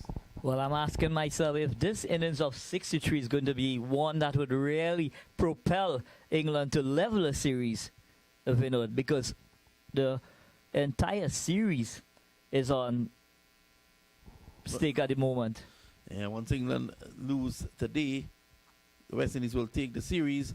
But Moin Ali has been able to come in, negotiated a difficult period, and then blossom beautifully, scoring a 63 of 28. So your guy, Phil Salt, is in there now with 5 deliveries to go. And let's see what he can do. Phil Salt has Barbadian roots. And as you know, Vinod, there's no time, there's no sighter in T20 cricket. You've got to go hell for leather from ball 1. Phil Salt has scored 2,823 runs in his T20 career, playing franchise cricket and international cricket, just only 1 innings where he got a half century. He pulls this one down to mid-wicket for 1. So Salt, Billings in fact, brings Salt into strike now, as the batsman would have crossed when Ali struck the previous delivery down the lap of long on. 181 for 2. Ali just advancing to Holder, not getting hold of it. Shepherd taking a nice low catch to give Holder another wicket in the series. So it's evidence. Pace of the ball on this pitch really is going to make run scoring difficult, especially during the middle overs. Here is Holder. He runs away from us again up to the wicket balls, and that's a full toss. That's in the air, and he's out caught. So Phil Salt comes right back down to earth after a half century on debut. He can smile and walk off because when he came in, there were just 5 deliveries to go. So he was looking to hit that somewhere through the onside. It was a slow delivery, and Jason Holder gets his 3rd wicket. So great comeback by Jason Holder, especially in this final over. You know, really restricting the scoring. You know, and I'm sure they would not want England to get past that 190 mark, you know, even with 3 balls still to go, and a very dangerous batter is coming in there. Yeah, well, Chris Jordan is going to come in, but he would not be on strike. Billings would be on strike. Because again, as that catch was taken by Brandon King, the batsman cross. Holder, 3 for 32. He's in his 4th over. Here he is now. He runs away from the Malcolm Marshall end. And that's a delivery. Billings pulling away. And it goes through to the wicketkeeper. The umpire signals that's 1 for the over. So, excellent delivery on this occasion, Vinod. Well, you can see, I thought that was a bit too high. And Billings there was unlucky in my estimation. That should have been called a wide. Yes, it should have been called. Here's Holder again. He leans forward and runs in. Up to the umpire now. Goes past him. Bowls to Billings. Billings swings this away for 6. Sam Billings swinging for his life there. It's now 187 for 6. And he pushes on now to 7. Well, on this occasion, Sam Billings was camping on the back foot, and he waited on that slower delivery and deposited it over that mid-wicket area. It was too short on that occasion there. And you can see Billings deep in his crease, peppering that short boundary. Now, that short boundary could become a factor when the West Indies bat. We wait to see how they approach it. Here is Holder. He's it now and bowls to Billings. He follows him. This is struck straight down the ground. And did it go past skipper Pollard? Yes, it does. 193. In fact, it's a 6. 2 sixes to end the innings, and Holder would have been struck for 6 sixes, yet he conceded 44 runs. And that was Billings making room, hitting it down the ground and out of the reach of Kyron Pollard for 6. 193. England, what an effort by the English being sent into bat, Anil. Well, I must admit, it's a very competitive total. And when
Well, welcome back to the cricket, and the West Indies chasing 194 after 2 deliveries. They're 4 without loss.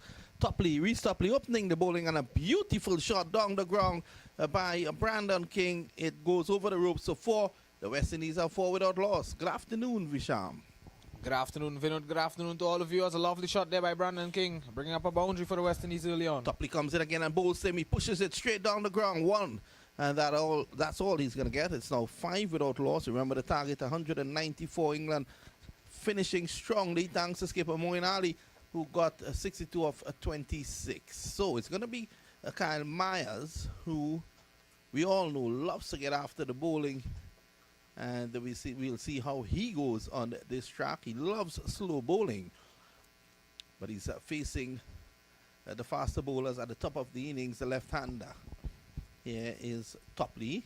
Leans forward and runs away from us. Up to the wicket now. Bowls to Myers. Myers drives off the outside edge down to third man. And they pick up 1. So it's now 6 without loss. Big opportunity here for Kyle Myers, off the mark straight away, looking to drive ambitiously through the offside.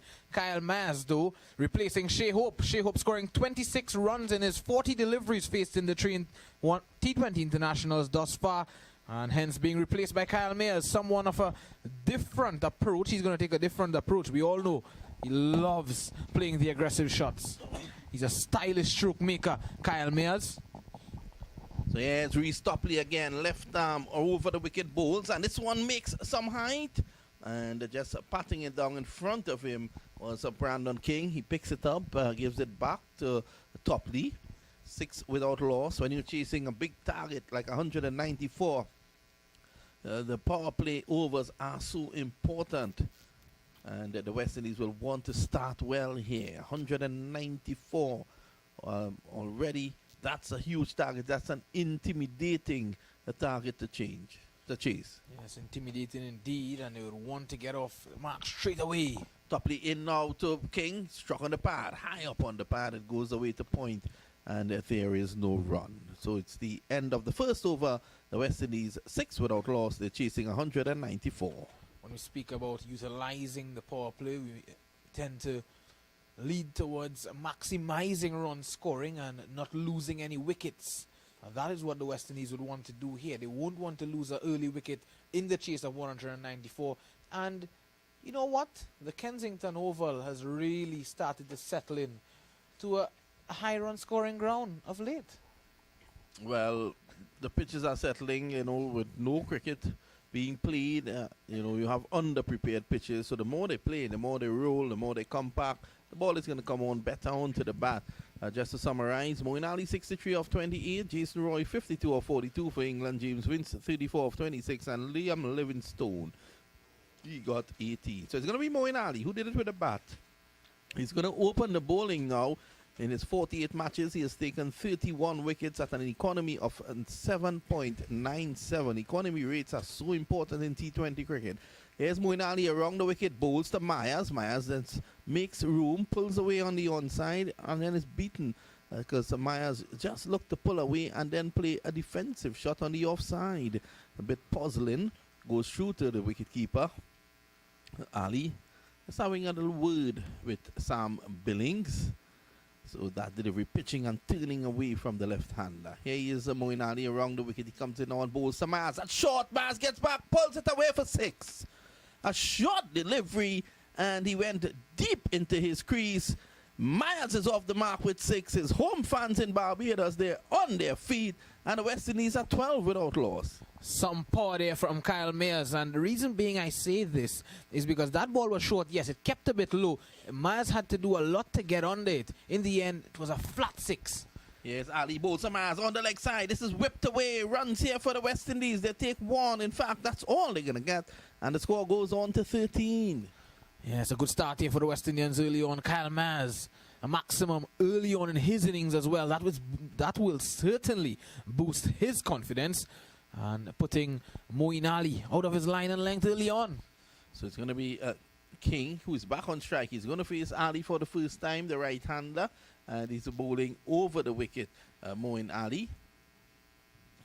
Yes, Ali's in, bowls. Now to King. King is back, pushes it just to a straightish mid-off where Jordan is, and there is no run. Well, England have realised that the West Indies have had problems against the spinners Moeen Ali and Adil Rashid, and offering them up early.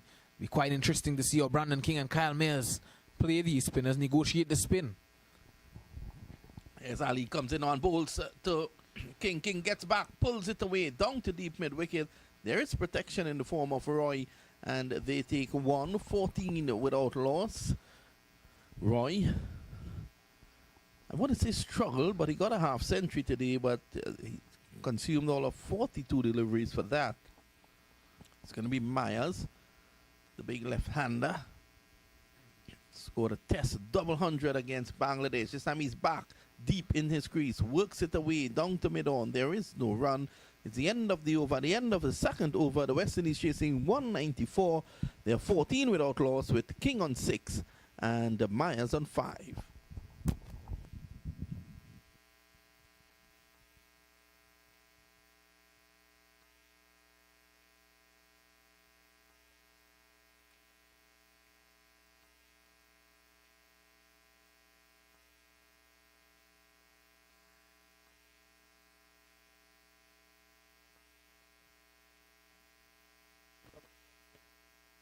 Continue this coverage of the 40-20 Betway T20 International between the West Indies and England. Here's Topley, comes in now on bowls the King. King drives through the offside, a brilliant stop at cover by Phil Salt, and there is no run. A shot of pure elegance there from Brandon King, and he was very unlucky to find Phil Salt there at cover. And the teams, of course, George Gatton and Harry Brook being left out by the English today. And Sam Billings, he is back, and Chris Jordan as well. This time, this one comes back in from Topley, pushed away on the offside slowly. Ali comes in and they take a single, 15 without loss. Brandon King is now off strike. Myers, who got off the mark with a 6, he's on 8. It's 15 without loss. Myers will see this as an opportunity to advance his claims to stay on the West Indies team to go to the World Cup. So the local fans are outnumbered by the foreigners. Here is Topley's in on bowls to Myers. Myers drives through the onside. He's going to get one down to the backward square. And that takes the score along now to 16 without loss. Myers was looking to take that one down the ground over Reece Topley's head, but in the end, taking the inside edge of the bat and ballooning down there to that man at deep backward square leg. He picks up a single, Kyle Myers. What this does now to bringing Kyle Myers into the team offers the West Indies a right-hand, left-hand combination at the top. And that also puts pressure on the English bowlers. I thought what was very surprising was that with some of the bowlers leaking so many runs that Kyron Pollard did not turn to Myers with the ball. This time, this is whipped away, down through square leg. They take one. That's all they're going to get as they look to go back for 2, and Myers is sent back. Did you find that surprising that Myers, who would have bowled well in test matches, was not used? Yes, definitely so, and also Rovman Powell as well. So Pollard seems to have a lot of faith in Romario Shepherd. And Romario Shepherd has been very expensive in all the matches thus far. Here is Topley up to the wicket now. Ball statement. It says pulled away. A magnificent shot. One bounce into the boundary for 4. And that raced onto him. Topley, that was a quick delivery by Topley, but bat speed is what saved the day there for Myers. He was on it in a flash. Look at this. And down to the boundary for 4. An iconic West Indian pull shot there from Kyle Myers. That one rising from Reece Topley, short of a length, and using the pace nicely there, Kyle Myers. He got on top of it quickly. Quick bat speed. He has a bottom hand grip, so he's looking to hit very hard. Look at him. He waits on Topley. Topley's back. He goes to hook that. And let's look at the umpire. It was down the leg side, but it's given as a good delivery at the end of the over. At the end of 3, the West Indies are 21 without loss. Yes, Kyle Myers coming out with a no-nonsense approach here for the West Indians. That's good signs. You want that sort of positivity at the top, and you want to make a dent at the top when you're chasing such a big total. So Myers will be looking to get the West Indies off to a rapid start. They're 21 without loss at the moment. England had 45 for 1 at the end of the power play. So the West Indies will be looking, chasing 194. That's no easy feat. The ground at the moment, shadows extending. It's the evening as Ali bowls to Brandon King. He works his way down to long on for 1. Jason Roy is in attendance. It's good to see Moeen Ali, of course, coming in to bowl here, and they would fancy the spin of Adil Rashid later on. These two guys love space on the ball, and they don't want to give them that up front. Myers stops at the crease and waits again, as it's going to be Moeen Ali around the wicket to the left-hander. Some of the fans just settling back into their seat after the innings break. This time he's back, pushes it on the offside. A lovely bit of fielding there to his own bowling by Moeen Ali. And the score remains 22 without loss. Myers is a strong man. He's the son of Shirley Clark, the former West Indies youth player and Barbados player. Here is Moeen Ali. Bowls same, and it's a swung away down to mid-on. Can't get away. That one struck the bottom of his bat. All of Barbados would want to see this young man succeed here this afternoon. Here is Ali again, looking to keep him quiet. He's around the wicket. Bowls him. He's back and looking to pull.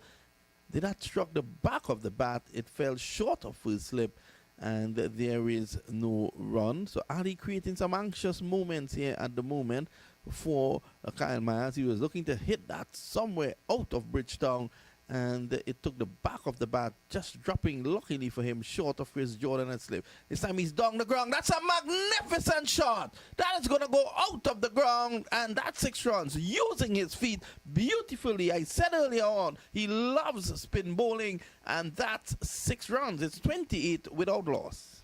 Down the track, Moeen Ali firing that one in at leg stump, and Kyle Mayers using his feet nicely, meeting the pitch of the delivery, keeping his head down.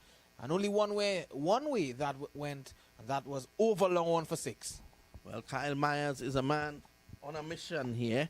He played a lot of cricket at Clark Road, Wilson Road Recreation Ground, representing Clark Road in the domestic league in Trinidad and Tobago.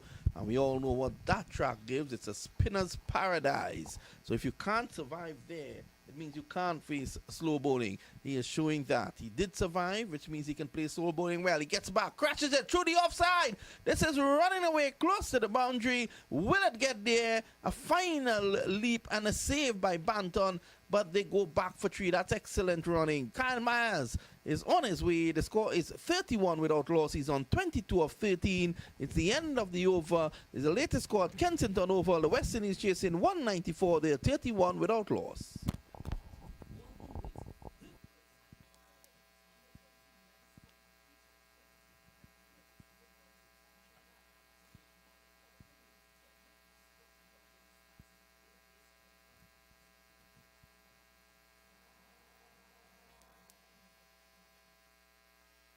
We want to urge you to go out and support the Tiger Tanks under 20 Football League when that kicks off. But at the moment here, there is a comparison on the board. England were 15 for 1 after 4 overs. This is when they really took off. And the West Indies are now 31 without loss. So at this point, the West Indies are ahead. Timal Mills is going to take up the bowling now. And he is not an easy customer to deal with. Not an easy customer to deal with. So true. He offers a lot of pace. And on this wicket, it can be very dangerous. So here's Mills. He runs away from us now. He's up to the wicket and bowls. And this time he's cracking it through the offside. And goes over point and runs away into the boundary for 4. It's met with tremendous applause here from the fans at Kensington Oval. Yes, well, that ball meeting the applause of the fans and also meeting the flashing blade of Kyle Mayers. And those deliveries at pace, short and wide. You can't offer that to a man who is playing in this sort of mood, Vinod.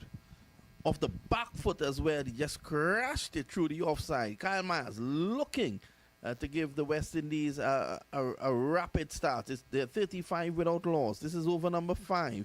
He taps at the crease and waits. He seems to be a man who wants to move at frenetic pace, and he's doing that. Mills just slowing it down a bit, taking his time, and he's on his way now. Here is Timal Mills, the left-arm seamer. He goes in now, bowls to Myers. Myers cracks it again. A similar shot, a magnificent shot, over backward point for 6. Kyle Myers, you beauty. The score 41 without loss in the fifth. Pleasing on the eyes there, Kyle Myers, flashing again and flashing hard over backward point and putting a real dent into this chase here now, Vinod. 76 meters, that maximum there for the West Indies. Well, that went on the longer side of the ground because Myers, his onside is the shorter end. That went behind him down to backward point. It crashed into the stands for 6. Welcome Timal Mills to the attack. 41 without loss. Remember, the target is 194. He's trying to enjoy and take advantage of the power play with only 2 players allowed outside the circle. Here is Timal Mills. He has bowled 2 deliveries. He's been struck for 4 and a 6. Here he is. He comes in now. Bowls to Myers. Myers is down the ground. He's looking to clip it away, and that's 6 runs into a yellow maxi parked in the ground, or an ambulance. I think that's a yellow ambulance. That one went into the ambulance. A brilliant shot if I ever saw one. No need for rods to pick coconuts in Barbados. That one almost picking a crop of coconut on the coconut tree there, Vinod. A wonderful shot again there from Kyle Myers. Sussex Sharks bowler Timal Mills offering bacon shark for Kyle Myers. Yes, and that one just using the pace, getting inside the line and helping it down the ground for 6. Look at Timal Mills. He wants to know what's going on here at the moment. And he shines the ball, looking to see if they can get a semblance of swing. The score is 47 without loss in over number 5. Here is Mills again. Fast bowling is a hard job. He runs in from the Joel Garner end. Up to the wicket now. Bowls to Myers. Myers is back looking to crack it through the offside. He took pace off that one. It rolled along to wicketkeeper Billings. And the score remains 47 without loss. Well, I'm sure Moeen Ali would be up to Timal Mills asking him where was the slower ball earlier. Why he was offering pace to Kyle Myers in the last 3 deliveries. Yeah, that's the first slower delivery in this over. Myers has taken 16 in this over so far. He waits again. He's on 38 of 17. He's doing a Moeen Ali. Here is Myers. Myers waits now for him. That's a bouncer through to the wicketkeeper. And the umpire allows that to go by. 47 without loss. So a good little comeback there now from Timal Mills after being struck for 4, 6 and a 6. So 2 dot deliveries. The last 2 balls for Timal Mills had Kyle Myers ducking there, ducking for his life. That was a rapid delivery. Didn't expect that one. After the previous slower ball, I think what Ali needs to do is to get the crafty Chris Jordan in there at the moment to see what he can do. 1 delivery left in the 5th over. Here is Timal Mills. He's up to the crease now. He bowls to Myers. Myers is looking to drive another slow delivery. So he finishes strongly after getting a 4 and 2 6s in his first 3 deliveries. He finishes with 3 dot balls. It's the end of the over. And at the end of the over, we take a short break with the West Indies 47 without loss.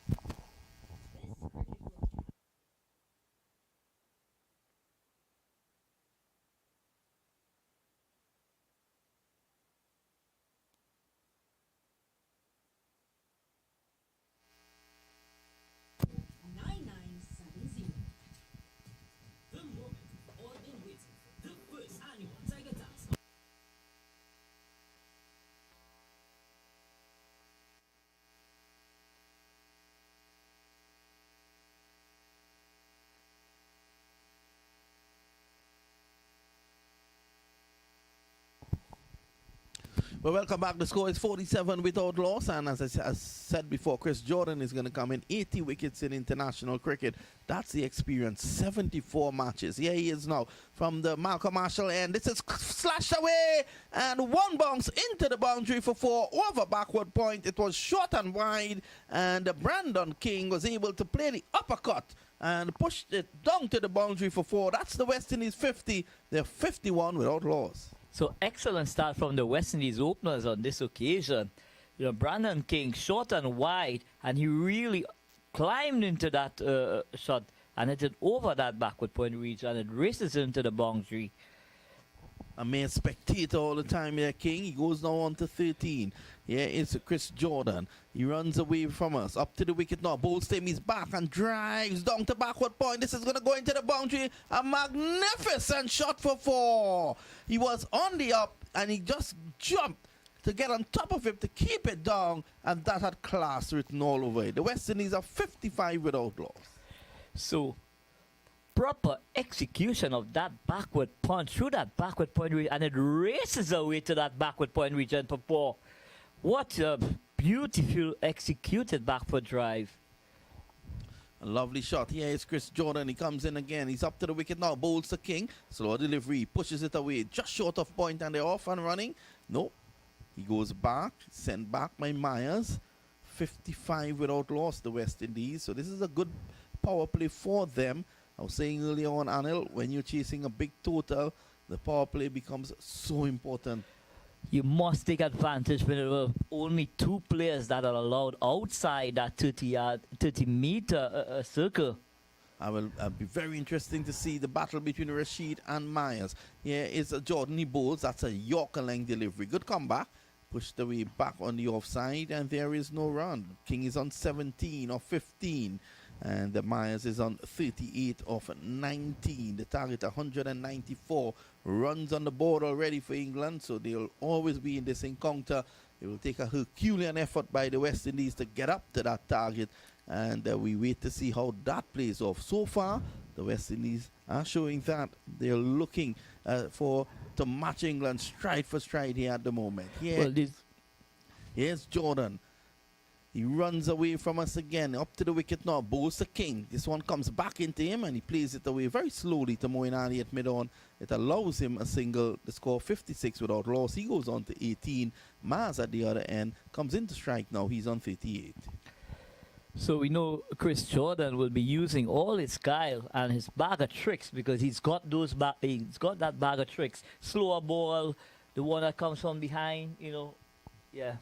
Yeah, so he's definitely has the experience. 80 matches, his very good friend in the stands. In fact, in the England dugout, looking at him, Jofra Archer. So it's going to be Jordan. Jordan, the man who organized Jofra Archer's first contract for Sussex in England. This time it's whipped away by Myers. One bounce to mid-on. There is no run. It's the end of the over, the end of the power play. The West Indies are 56 without loss. Well, an excellent power play from the West Indies openers on this occasion. If these two guys are able to continue for an extended period of time, it will really put them in the driver's seat, Vinod. But most important, from the English point of view, they will want Adil Rashid to make an immediate impact when asked to come on to bowl. You look at the West Indies batting lineup. Puran to follow, then Darren Bravo, Rovman Powell, who got 100 in the last game, Kyron Pollard, Jason Holder, Dominic Drakes, Romario Shepherd, Akeem Hussein, and Sheldon Cottrell. That's a tremendously talented batting lineup, and that's tremendous firepower. 56 without loss. Rashid is now going to come in to bowl, and he'll be bowling to King as the umpire signals that it's the end of the power play. Rashid has 72 matches under his belt, 78 wickets, an equal rate of 7.3. He'll take that any day and twice on a Sunday. Here he is. He comes in. This is short. Down the leg side. Lapped away. Could this go into the boundary? Yes, it does. So that's 4. And the West Indies continue to pile on the runs. They're 60 without loss. Excellent shot from Brandon King on this occasion. But I'm sure that the West Indies will not really want to take too many chances with Adil Rashid. They will have worked out how many runs they would want to get from his 4 overs and, try and negate his impact in terms of wickets. Here he is now. Rashid, he comes in, bowls the king. King is forward, beaten outside the off stump. Good bit of work there by Billings. He had the bails off in a flash. The score remains at 60 without loss. So it's the leg spinner, the conventional leg spinner on this occasion, the leg break, spinning sharply away from Brandon King's bat. The first one came from the front of the hand. Here he is. He comes in on bowls. It's a short. King is back. Can't beat cover. The score remains 60 without loss. The West Indies, they've gotten a good foundation here to chase this big total. And important enough, we have already gotten a boundary in the over, Vinod. Here is Rashid. He comes in again. Passes the umpire, bowls. King is back. This one came back into him. And the lack of timing allowed both batsmen to get through for a single. So it's 65 61 without loss. King is on 23. It's good to see that they're looking to get runs and at every opportunity. Yeah, the googly on this occasion making a lot of height. But Brandon King, because he was unable to really time it, it gave him the opportunity to rotate. Rashid spins the ball from hand to hand. Here he is now. He comes in and bowls some mass. It's a short. He's back and he pulls it away through mid wicket. A lovely stop there by Banton, is it? And they're going to come back now for two. What a brilliant stop out at deep mid wicket. He struck that with tremendous power. And that's a lovely stop down there. In fact, that was Vince. A short delivery. He was back and that had four written all over it until the intervention of Vince. Here he is again. Outside the off stump, he's back. Playing it down to short third man. They can't get a run. 7 in Rashid's over. And at the end of 63, the total is 60. At the end of 7, it's 63 without loss, chasing 194.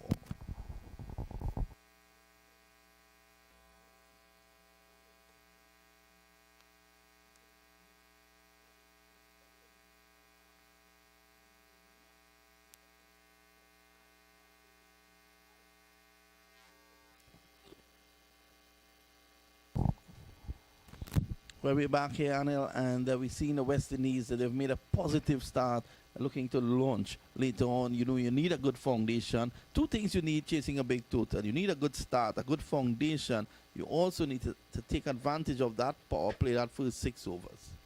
And what is important, you could see that the confidence, you know, this team is oozing with confidence, Vinod.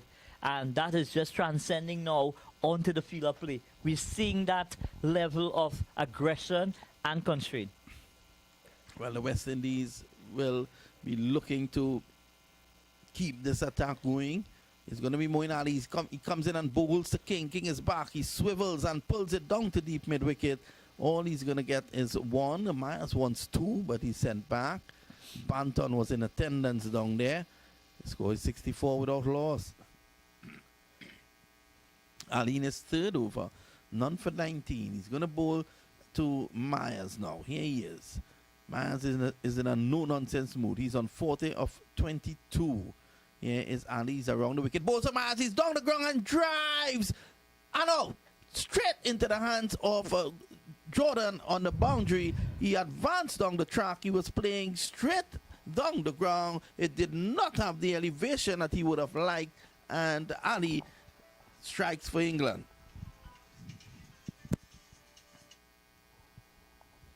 So the first wicket falls, and the West Indies will be disappointed with that dismissal. Myers goes for 40. He did thrill the crowd whilst he was there of 23 balls. And Moeen Ali, who could do no wrong today, strikes for England.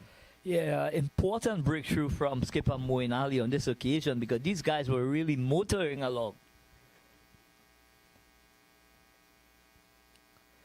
And only wickets will really, you know, reduce the scoring rate. So if England are able to chip away at the wickets, I'm sure it's going to be increasingly difficult if that happens. It's important for Brandon King to stay there and allow the others to bat around him. And it's going to be Puran, who's in some form here at the moment. Another player who can play slow bowling very good. Started his career, well, he's just 34 runs short of 1,000 runs in his T20 international career, 46 matches at an average of 25. He's another guy who started his career in Clark Road at the Wilson Road Recreation Ground, playing for Clark Road United. And that ground, again, would have offered him the opportunity, that pitch, to face some quality spin bowling. Jordan there taking the catch, and Ali striking. So it's going to be Ali. He's going to bowl now to Puran. Here he is. He's into Puran. Puran drives the first delivery down to backward point. They take 1, and they're going to come back easily for 2. So that's Puran off the mark immediately. The score goes on now by 2 to 66 for 1. So very positive start by Nicholas Puran on this occasion.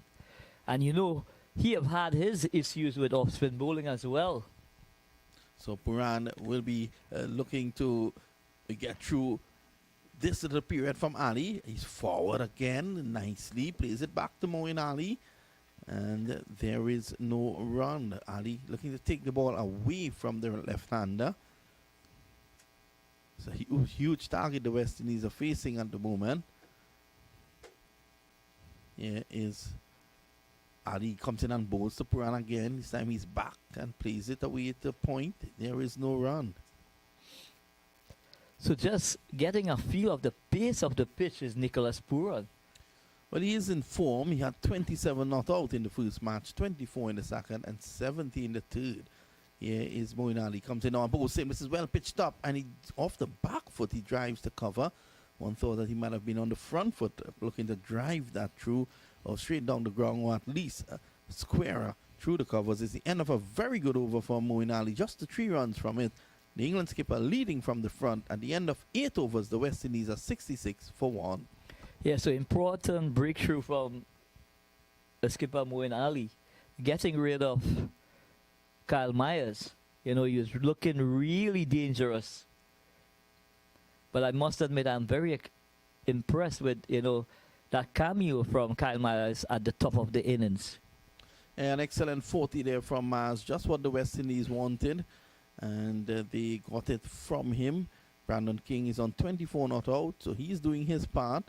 And both players putting on 64 for the West Indies for that first wicket. Here's Rashid. So the spin twins in operation. Played away nicely through mid-wicket there by King. He gets one, brings Puran into strike. And now Rashid will be taking the ball into the left-handed Puran. At this point in time, England was 71 for 1. The West Indies are 67 for 1. So nothing much in that. These two will be looking to score consistently. Ali and Rashid are the 2 guys who can make the difference here for England with the ball. Ali has already struck 1 for 21 in 3 overs. As here is Adil Rashid. Comes in now, bowls to Puran. Puran is back, looks to clip this away through mid-wicket. He gets 1. They are looking for 2, but it's not there. 68 now for 1. Puran goes on to 3. King on 25 comes into strike. So this man, Adil Rashid, the England camp will definitely be looking to him to pry out another wicket here, Vinod. Here's Rashid, the leg spinner. He comes in now and bowls. This is short. King is back, but that one came back into him. It followed him, and all he can do is play it back along the track. The West Indies have to be careful here.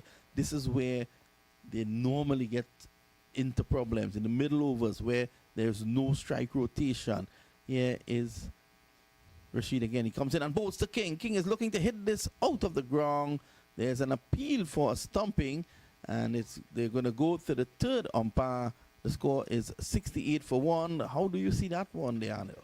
Well, it seems to be very, very close. The replay will be able to give us, you know, a better view of exactly what took place in terms of, you know, the feet, the position of his feet in the crease. So let's take a look at it. The regulation leg spinner. And again, looking to slog sweep this one there. On that occasion was Brandon King. Billings had the bails off in a flash. And let's have a look. So there's no bat involved. So definitely no chance of a catch behind. So it's all down to this, which is the stumping chance, and I think he's safe. So Brandon King lives to fight another day, and the West Indies have to be careful here. This is the middle overs where strike rotation is so important. They're getting bogged down, and this is why, you know, I saw this at the World Cup. They have to get away from it. So there comes the confirmation of not out. Here is Rashid. He comes in now, bowls to King. King is on the back foot. It crashes into the pad, and there is no run. So the last 11 deliveries have brought just 5 runs for the West Indies. There's 68 for 1. This is a tough little period here for King with Rashid in operation. This time it's just short. He's back, pushes it down to long off, and he's able to get a single. It's the end of 9. At the end of 9, the West Indies are 69 for 1. So excellent over from Rashid on this occasion. Just cramping Brandon King.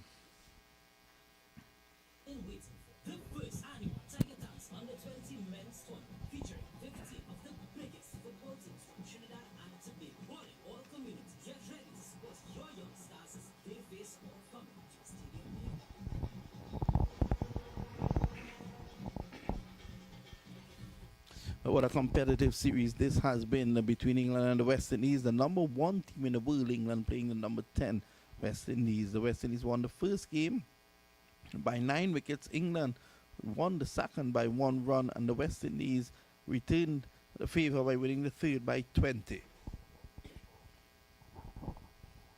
It's going to be at Moin Ali, sorry.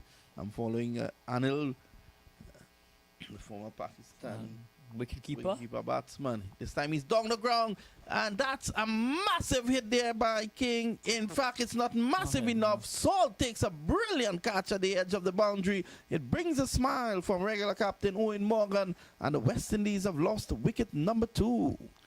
Yes, another important breakthrough during this middle overs here, Vinod.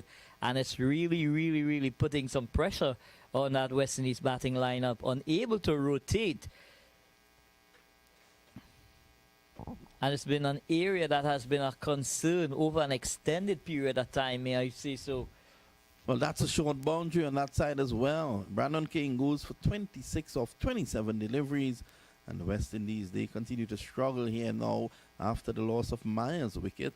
And pretty soon you will see emerging from the dugout the man who scored a century in the last game, Rovman Powell. Can he do it again?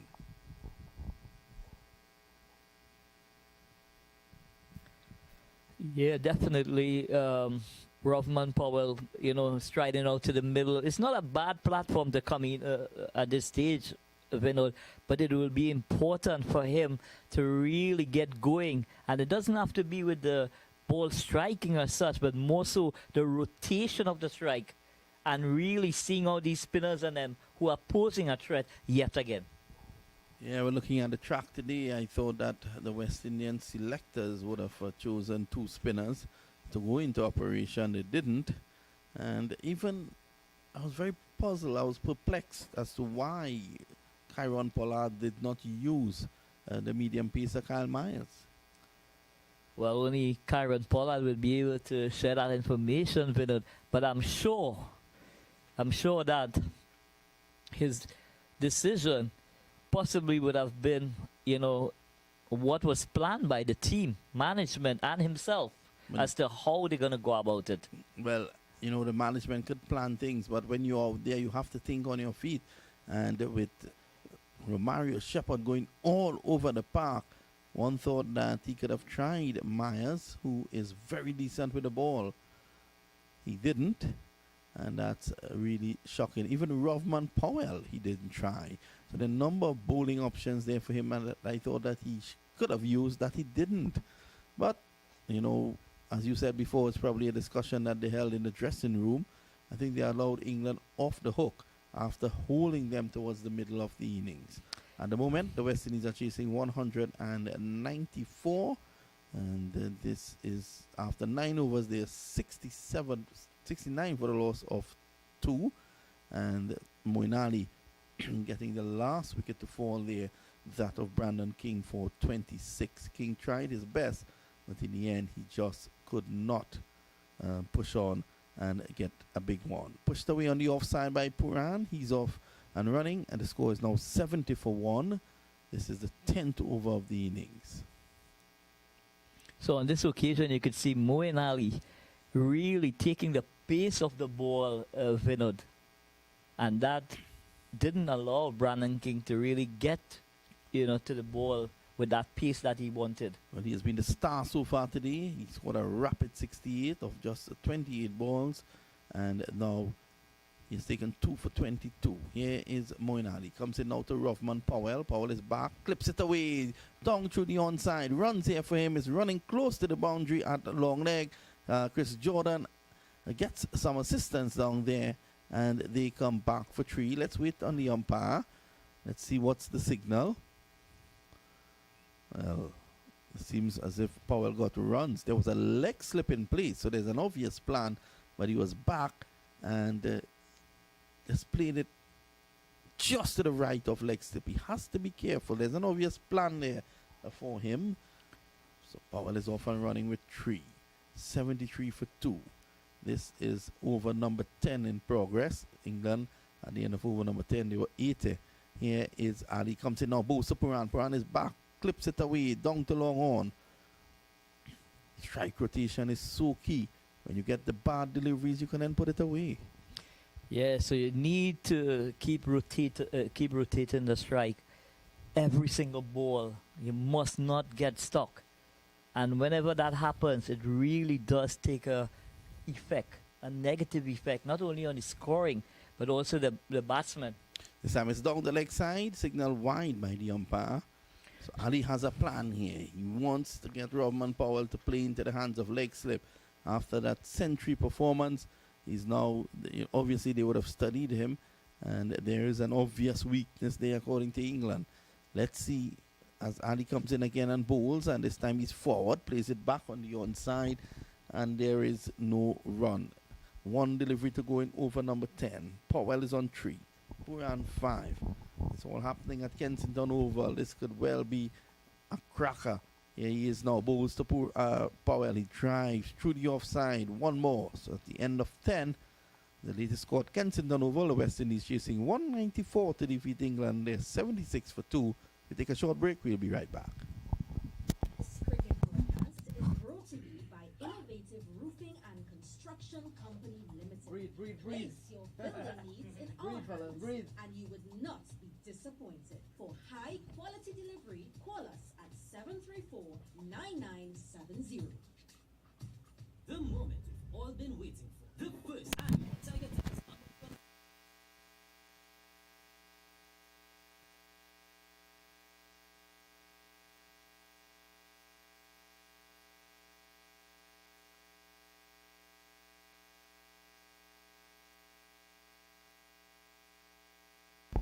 Welcome back. It's now 118 required from 60 balls. That's not going to be easy. As I welcome back Visham Lalman. Good evening, Vinud. Good evening to all the viewers, wherever you are listening to us from on 101.7 FM. Yes, Adil Rashid. He comes in and bowls to Powell, who clips this away along the ground nicely, down to a deep mid wicket for 1. That takes the score to 77 for 2. And Powell, he's in form. He's just come off a century. And these two created a record third wicket partnership for the West Indies in T20 cricket. That's Powell and Puran. Here is Rashid. He comes in again now on bowls. And Puran is back and cuts well. This is going to go very close to the boundary. Could I get in there? No. As Livingstone runs away around the corner, he stops it, and that's 1. The score goes on now to 78 for 2. Yes, that's a shot that Puran plays really well. He was on the back foot quickly, adjusted well to that short delivery from Adil Rashid, and he was able to put it away nicely. 123 run partnership, that partnership between these two guys in the last game. Yes, Rashid, he comes in on bowls to Powell. He's back and plays it off the back foot. Straight to cover. There is no run. 78 for 2. After this over, 9 more to go. The West Indies will want to keep wickets and also keep the scoreboard ticking, looking for that final push. Here he is now, Rashidi bowls, and this time he's bowled him neck and crop right through the gate. And he seemed surprised there, Adil Rashid. That's a huge breakthrough there for England. And the West Indies, they've lost Powell for 5. It's now 78 for 3. And this is over number 11. Look at the experience of that guy, Adil Rashid. The run on this time and turning through the gates. Rovman Powell opening up the gates, and that one crashed into it. So not the day that Rovman Powell would want following that 100 in the last game. 5 runs he has scored. He was bowled by Adil Rashid. Well, a very interesting move now. Jason Holder is going to come in to bat. And there's still no Darren Bravo. He didn't bat in the last game. So still no Darren Bravo. Jason Holder is the man who is going to come in now. And we all know that Jason could use the long handle and use it well. Yes, Jason Hooler, yes, he can hit the ball. It requires some smart here now, some smart batting. He loves batting against England, especially at the Kensington Oval. And he has done well with the ball. He'd want to transcend that performance into the batting side of things here now. A big task at hand, 116 from 56 deliveries. 226 runs at an average of 16.14. And I think one of the reasons they've sent him is because of his long reach, looking to combat the spinners, the English spinners, because Ali has bowled out, but the next man coming in very soon will be Livingstone. Here is Adil Rashid. He comes in now and bowls the holder. Holder is forward. Nice long reach. Plays it bat and bat closely together. Plays it on the offside. And there is no run. 78 for 3. Well, Holder being the man that called for the West Indians to show more intent against the spinners and more positivity. He'd want to set the example here now, the senior campaigner. Here he is now. He waits for Rashid and drives. He's out caught, is he? This time that one that came off the tie pad of the wicketkeeper, and it's the end of the over. At the end of it, 11 overs gone, 78 for 3. All been waiting for the first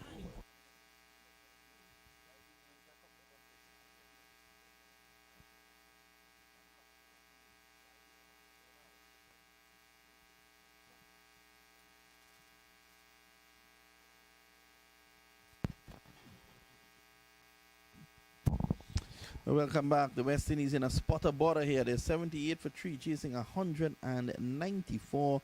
And it's going to be Kyle Myers. Of course, Kyle Myers top scored for 40. Brandon King 26. They posted 64.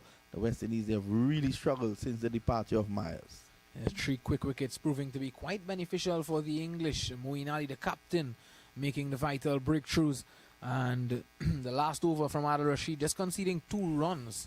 And Liam Livingstone coming into the attack now. So it's going to be Livingstone.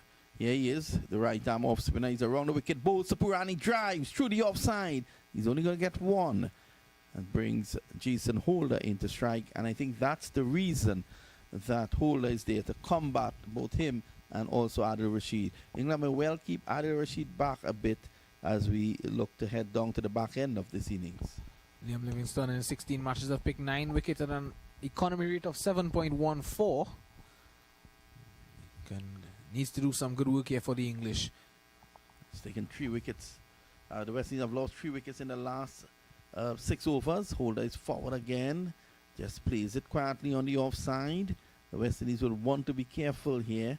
They need to rotate the strike. They need to stay in the game. 115 or 52. It's getting to be a very difficult task at the moment.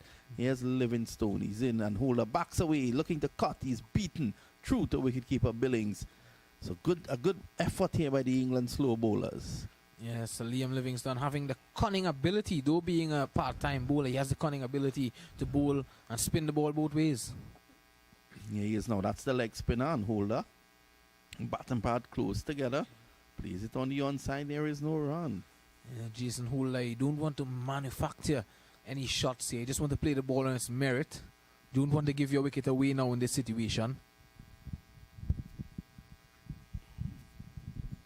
Holder is forward. They get a quick single to cover.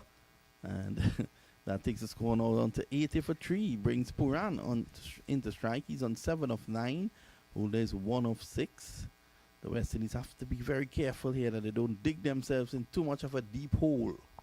As mentioning Darren Bravo not being out there, we know how well he combats spinners. It would have been very nice to see him out there playing against these spinners. But Holder is there. Puran is back. Looks a quick. Clips it to mid-wicket. Only 1.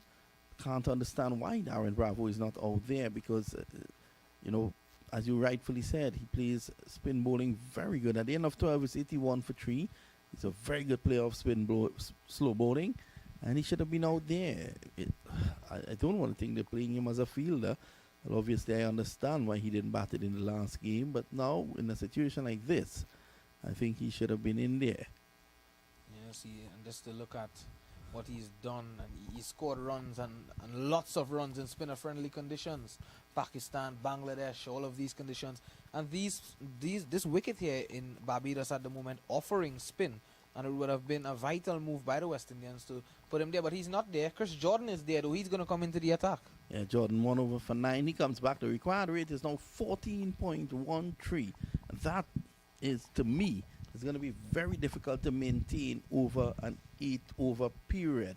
I think the West Indies, they're digging themselves in a hole here that's going to be difficult to come back out of.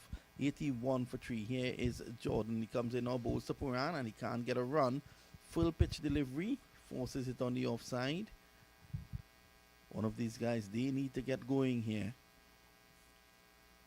England had a beautiful foundation where they lost just the 1 wicket before Jason Roy in was able to push them way past 10 overs with still just 1 wicket down. It's going to be Jordan again, none for 9. He comes in, bowls to Puran. He's looking to pull this, and it somehow ends up at long off. He takes 1. Puran is struggling here at the moment. He's on 9 of 12. Holder is 1 of 6. Must commend the English bowlers for the job that they have done thus far.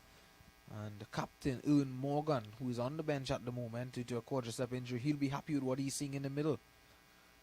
Muin Ali, of course, how happy he would be coming back from that loss in the last game.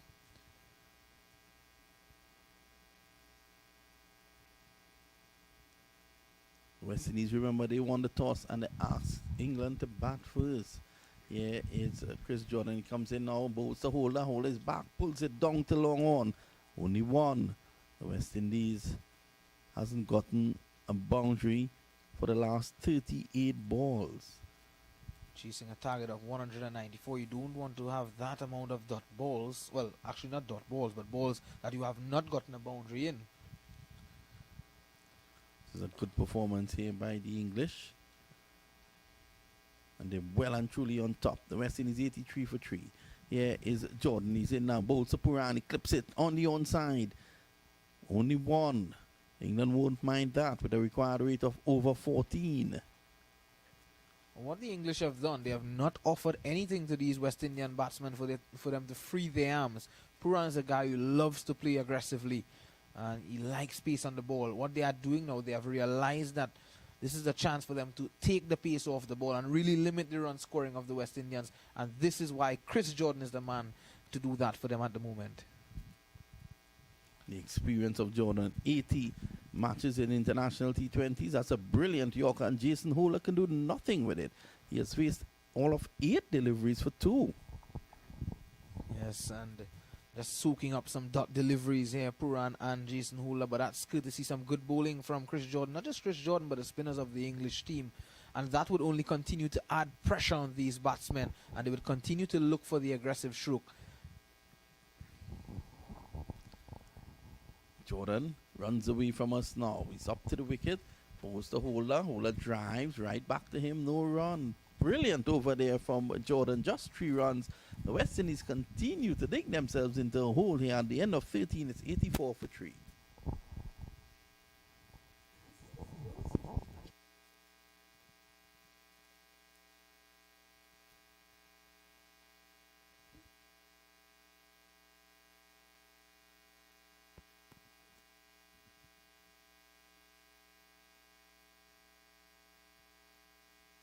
Well, with all that firepower in the West Indies dugout, Holder's come in. He's one of them who can hit the ball, but he has really struggled. He has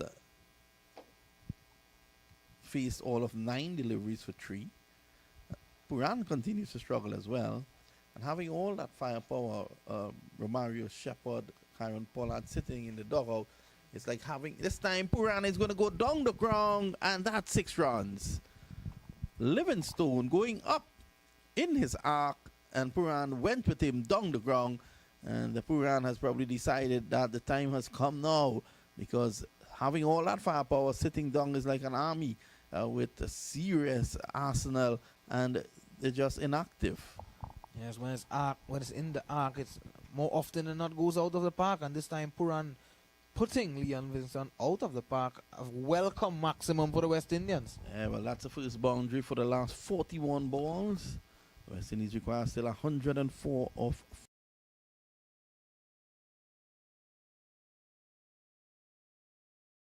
16. Here is Livingstone. He bowls to Puran way outside the off stump. He was backing away, and that's outside the guideline, signal wide. What Livingston is doing. Puran bowling leg spinners. Massive hit. That is out of Bridgetown. It's going. That's the biggest 6 we have seen on this ground today. That's a huge hit. That went over the Greenwich and Haynes stand. And if you've ever been to Kensington Oval, you must know anything that goes over the Greenwich and Haynes stands normally lands out of the ground onto the main road. That hit was 111 meters. That's the biggest six we have seen in the entirety of this series, Vinod. What a magnificent shot there by Nicholas Puran. Is he going to be the man to take this game away from the English? Well, that ball was in the air for quite a long time, and it's no surprise that the third umpire, a man with plenty balls, has brought out a bag of balls now, because that ball is not going to come back. The fans are jumping. They're enjoying what they're seeing here at the moment, at least over the last two deliveries. What a hit that was. That went over the Greenwich and Haynes stands, which means that it will bounce away onto the road on the western side. And did he do himself damage to the side? He's getting some assistance from the physio. He really put everything into that, including the kitchen sink. Yes, I can tell you what, that ball could be in one of the cruise liners heading back to England. Yeah, it was way out the ground. Wow, what a hit by Puran. He's on 90. The score is 97 for 3. He's on 22 of 15. He's asking how many deliveries in the over, so he has an obvious plan. Nicholas Puran, 97 to get off 40. Well, they would need to know, Vinod, when they would need to take on the bowling of the English, and sooner or later they need to do that. And Puran, maybe it's his time. Well, he seems to be in some pain. One hopes that it does not affect his performance. Livingstone bowls to Puran. He's hitting it down the ground and he's out. Nicholas Puran looking for a third six in the over, and Livingstone has strike. Puran goes to 22, 97 for 4. Another nail in the West Indian coffin. Another nail in the West Indian coffin, and a game-changing moment here, I would say, for the English. A vital breakthrough in the circumstances here for Liam Livingstone. A good comeback as well after being struck for 2 sixes. Well, 13 runs off 2 deliveries. Your required rate is 14.15. I think that he could have easily looked to play that around, but I think he's injured. You can see him limping off, and definitely probably a side strain after that 6, because when he struck that 6, he struck it for 111 meters. That's a huge hit. Yes, that would have taken some power out of Nicholas Puran, and in swiveling with that shot may have done some damage to the side, as you mentioned. So he has to walk back for 22, was it? And it'll be interesting to see who comes in next. Will it be Kyron Pollard? I think it should be the captain. He should be the man going out there. Let's see if he holds himself back, or no, he's there. So Kyron Pollard goes out there. Time for the captain to show his wares. 79 innings, 1,478 runs, and the Puran, the last man, brings his captain in. He struck 2 magnificent sixes, and that was when he left. Yes, Jason Roy, a sigh of relief there when he dove forward and took that catch. Nicholas Puran not being able to get under that one, get the elevation. Kyron Pollard, the man with 22 runs shy of 1,500 T20 international runs, the world of experience on his shoulders. Can he do it for the West Indians? So it's going to be Livingstone again. Seems to be operating in the leg spinner's mold. This is pulled away by Pollard down behind square. We wait for the umpire to see if that's a no ball, because it was full. No signal. 1 to Pollard. So they've gotten 14 now in the over. That was a mighty hit there from Puran. That went out of the ground, and then straight down the ground. He was out of here.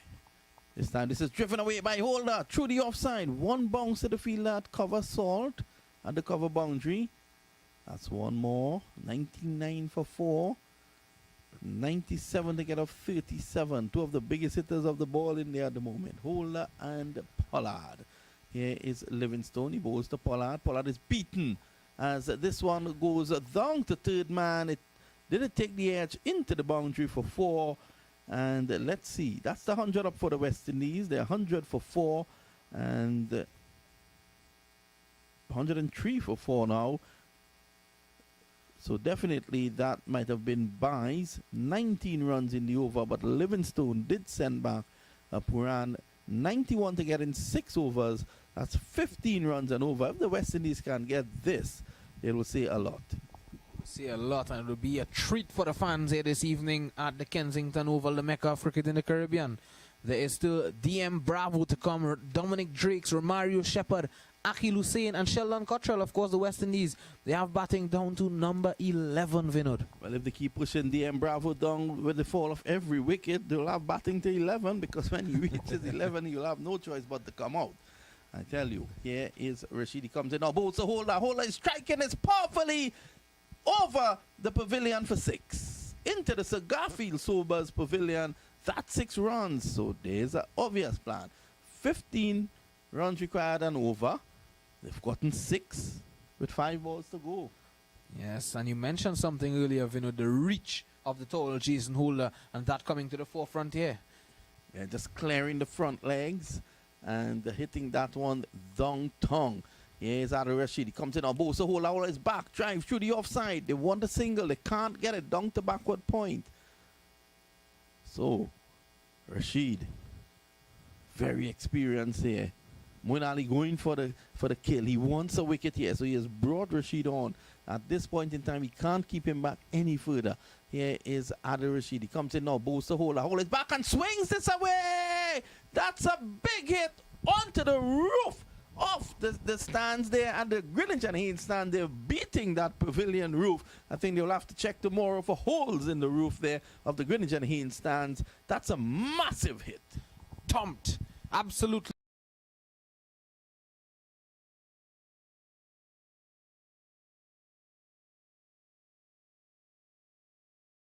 14 meters short, is it, of Mr. Puran. Here is Rashid. He comes in now, bows a hole, and that's wide outside the off stump.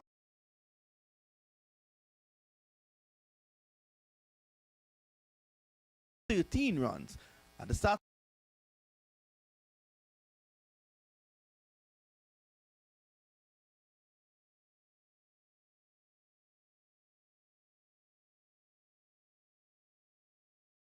And that's Livingstone.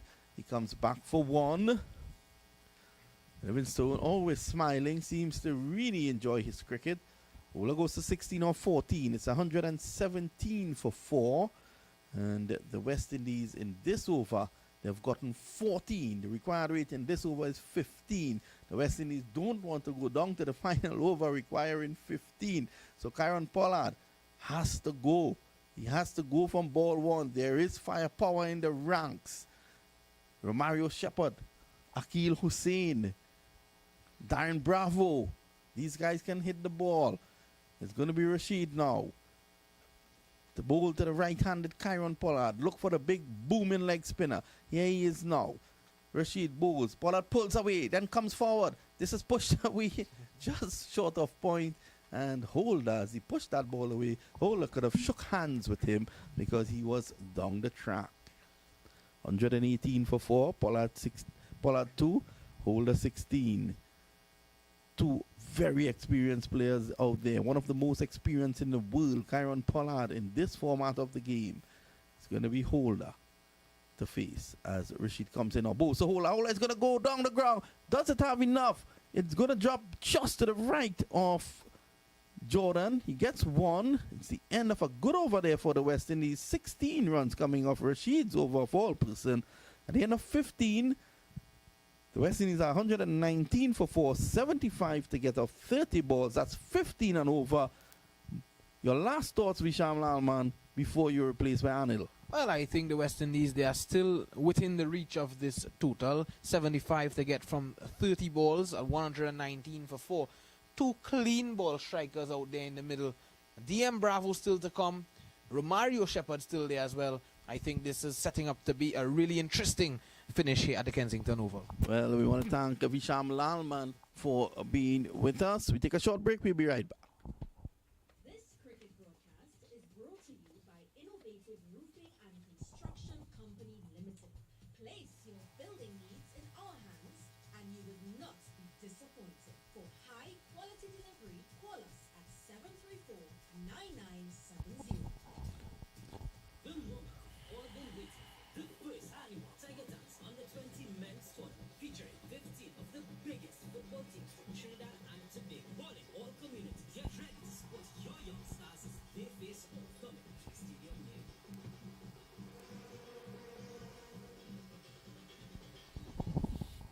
Well, the first delivery of the over thumped away down to a wide-ish long on for 1. It's now 120 for 4. And Ola goes to 18 and brings Pollard back into strike. Yes, here is Timal Mills. He comes in now. A hop, skip, and a jump from him from the Malcolm Marshall end. He's up to the wicket bowls. This time it's pulled away by Pollard down behind square. And Livingston is there. Only 1. At the start of this over, the required rate is 15. Your thoughts, Anil Lakan? Well, I must admit, with 2 ball strikers out in the middle, they will have to continue to maintain this rate, Vinod. You don't want to go into the last over needing 20 or 25. So they want to get that majority of the runs out of the way going into that last over. And they're going to have the faster bowlers to deal with. So here is Mills. He runs away from us now. He's around the wicket to Hola. Hola is back and hits it straight down the ground for 4. Not a man move, including the snow cone man under the tree. And that goes for 4. It's 125 now for 4. Hola goes to 22. As straight as an arrow, right back over the bowler's head with acres of space to explore. Jason Holder has done that handsomely on this occasion. Well, the long on is up, so he's up into the circle in a position of mid-on. So Hola was always looking to go down the ground. 69 to get off 27. Hola is on 22. Here is Timal Mills. A hop, skip, and a jump, as I said. He runs in now around the wicket. Bowls to Hola. That's wide outside the off stump. And the umpire signals wide. So you will have to reload this, Timal Mills, on this occasion. So 15 required in this over. So far they have gotten 7 of 3 deliveries. Yeah, so Jason Hola initially was struggling with his timing, but I must admit he has come to the party in the last couple of overs, Vinod. Yeah, he has really come with the dismissal of Puran. He is the one who has now pulled the trigger. It's going to be Timal Mills around the wicket now again to Jason Hola. He's on 22. He bowls to Hola. Hola hits this. A mile. That's out of the ground. A massive hit by the most favorite son in Barbados. And he goes on to 28. It's 132 for 4. So 13 runs in the over so far. So Timal Mills definitely under the pump in this over, Vinod.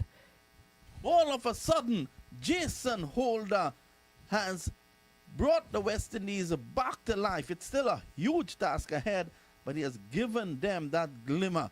He has given them hope. He has given the region hope all the way from Jamaica down to Guyana. And let's see if he can bring home a most famous win for the West Indies. 62 of 26. It's a huge target still. Timal Mills, you can see him holding the ball cross seam, getting it, looking to get it to skid on. Here he is now, around the wicket. He bowls to Holder. Holder is back. It's in the air. It could be out court. That one just popped on him. And in fact, it drops in no man's land. It goes down to mid-on. And Holder could do no wrong at the mecca of regional cricket at the moment, the Kensington Oval. 133 for 4 after and win over number 16. Yeah, so fortune favor in the brave on this occasion is Jason Holder, Vinod. And he will have to continue to go on in this manner for as long as he possibly can. The key for England will be Topley. He has bowled 2 overs for 13. He will come back very shortly. And so far in this over, Mills have been struck around a bit. Here he is now. Timal Mills, he comes in, bowls to Pollard. Pollard looks to pull a slower delivery that goes through to the wicket keeper. It's the end of the over. 14 runs coming in it, so they're staying in touch with this game. We take a short break. We'll be right back.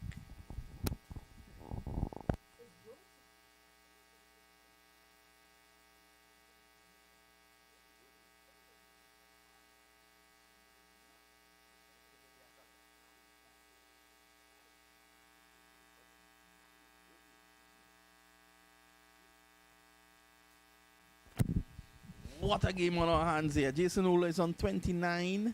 Early on, Kyle Myers got 40. Brandon King, 26. Puran, 22. Moin Ali, 2 for 28. Livingstone, 1 for 18. And Rashid, 1 for 28. Let's see. 61 to get in 4 overs. It's going to be the very experienced Chris Jordan. And he is running in now, the right-hander. Goes in now, bowls to Holder drives down the ground in the air, and he's going to get only one. It bounces away to Salt. That takes the score. In fact, to Roy takes the score to 134 now for 4. So intelligent bowling from Chris Jordan, going right up into the block hole. He's asking Jason Holder to get on it and hit it out of the ground if you're good enough. So Jordan is the right man for this situation. He has the experience. 60 to get off 23. Kyron Pollard is there. He's on 3 of 5. Holder is on 30 of 20. Can Jason Holder be the hero tonight? Or will it be Kyron Pollard? Will it be Chris Jordan? Let's see. Could it be Moeen Ali? This time Pollard clips this away in the air. It's going to go one bounce into the boundary for 4, is it? In fact, it was a lovely stop down there. I think they're going to have a look at this. Was Livingstone in touch with the ropes? They're going to have a look. Well. It's touch and go, That's Vinod. touch and go. Was that leg planted when he touched the ball? I think the best way they can see that is from up above. It's for just touching the rope. He then touches the ground. Was the ball out of his hands there, Anil? That Well, could be key. Those 2 runs could be very, very important. So 4 is given. No? Just 2. Here is a delivery at Pollard strikes down the ground. And again, Livingstone comes into the action. They take 1. So Livingstone saving a definite boundary earlier on. And that could have been another boundary. So 57 of 21 now. This is Yes. a good over from Jordan at this point in time. So it's getting more and more difficult, Vinod. They need to get a boundary. 57 of 21. It's 137 now for 4. Holder is back on strike. Let's see what he could do as Jordan runs in. He bowls to Holder. Holder strikes us down the ground. Only 1. Good bowling by Jordan with 15 required in this over. Or to keep it going, he has so far gotten just 5 of 4. The West Indies are still within touching range. 2 boundaries here could make up for this over. Well, Jason Holder is well set, and he's in there. Pollard is now coming into his own after being in there for a while. Here is Chris Jordan. He's in now on both. So Pollard is striking his good bowling. Excellent bowling by Jordan. And that's just 1 down the ground. This over could be the one that changes the course of the West Indies innings here, as Jordan has really held it back beautifully. 55 to get off 19. And so far, 6 runs in the over. A really, really good over here by Chris Jordan. He makes a change in the field as the fielder and the cover point boundary comes squarer. So here he is again. As Holder goes across the off stump and he strikes this along the ground. He's only going to get a single. And a lovely over from Jordan that could make a huge difference to this match. Only 7 in the over. It's 140 for 4. And with 3 overs to go, the West Indies require 17 and over now. Yeah, so it's getting tougher by the ball. But I'm sure both these guys will back themselves to get a big over between now and the 20th over. Well, they have to. They have wickets in hand. They have power hitters at the back end. 54 from 18. I've seen situations like this already. The required rate at this point in time is 18. This is Reece Topley. And he is the key to England here now. Jordan still has an over. He's bowled his 3 overs for 19. So Reece Topley, the big left arm seamer, he's running in. This is a dangerous West Indies team. He's bowling to Holder. Holder is advancing down the track and he'll smash this. Out of the ground, is it? No. 1-2 bounces into the boundary for 4. That made tremendous height. And Vince and Jordan left it to each other. In the end, the ball went for 4. So an important boundary at the back end of the innings here, Vinod, and this, could really set the tone for the rest of the over. Holder not really getting hold of that. That was a short boundary. The West Indies require 50 of 17, 144 for 4.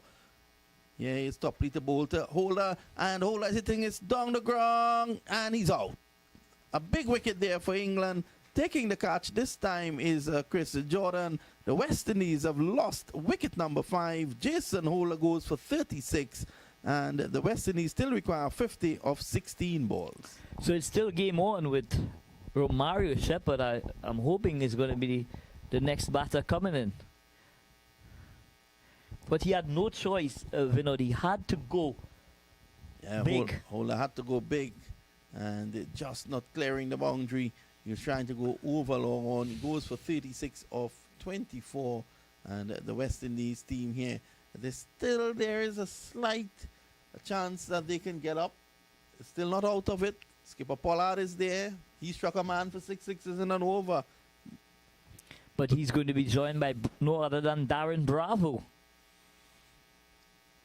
Well, could Darren Beetle Bravo bring it home?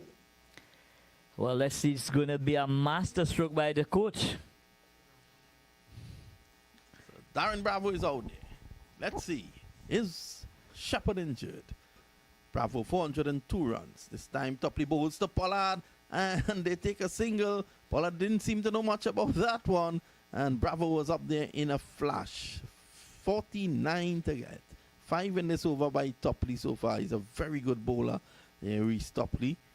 And the West Indies, I think, will really have to do a miraculous they'll have to put on a miraculous performance to get out of this one. 49 of 15.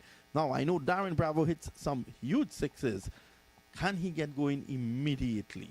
Well, he will have no choice but kicking into fifth gear. Well, Anil, one hopes that when he kicks in the fifth gear, his engine doesn't fall out.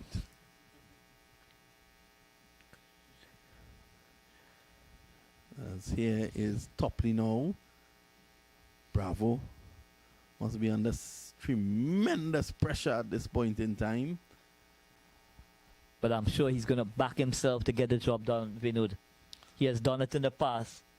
49 of 15. He has done it for the Trinbago Knight Riders. Can he do it for the West Indies? Here is Topley's in bolster. Bravo misses as he looks to drive through the offside. Not getting close to that one. And that goes through to the wicket keeper. Just the 5 runs in the over. This is really getting impossible now for the West Indies. Topley.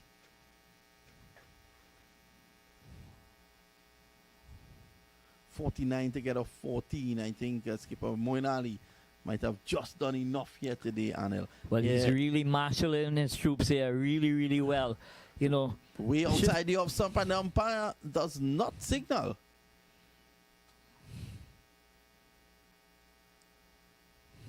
Well.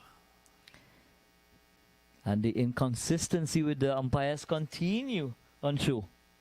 Yeah, the umpires today, I think they've not been at the top of their game. I think they've struggled a bit. Look at this delivery. That was nearly off the pitch.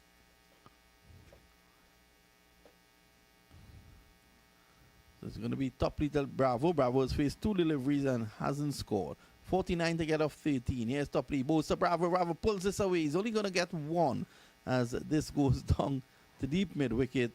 And in fact, yeah, it's 118 for 5. They refused the single. So Pollard is going to take strike now when the over starts.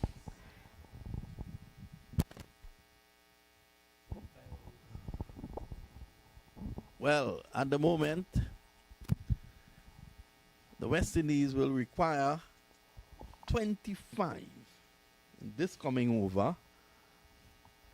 Darren Bravo, why send him in and refuse a single? That brings him back on strike. This is very puzzling here at the moment. Well. I think England will be the one running away victors here this afternoon. I think the West Indies just lost the plot a bit when Holder got dismissed, when Chris Jordan came back to bowl. Let's see if Captain Pollard can do the impossible.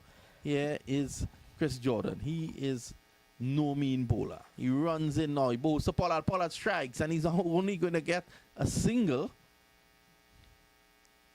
Still refuses to take the strike. Well, I'm sure it's obvious that singles are not going to get that total, Vinod. So Pollard is backing himself. Coach Simmons looks on. This is a very strange situation here for the West Indies. We saw when Romario Shepherd refused a single and the West Indies lost by 1 run.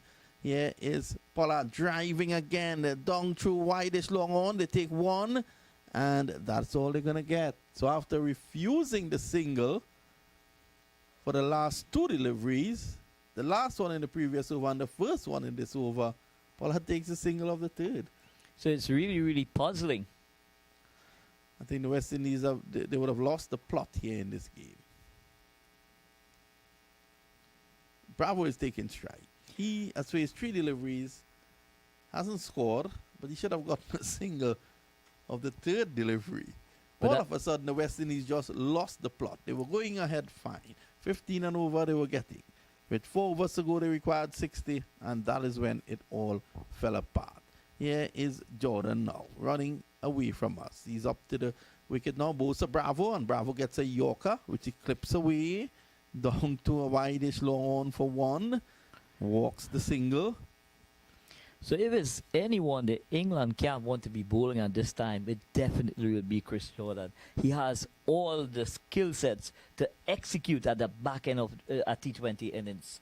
He's known to nail those Yorkers and them consistently over an extended period of time. So 9 balls to get 47 runs.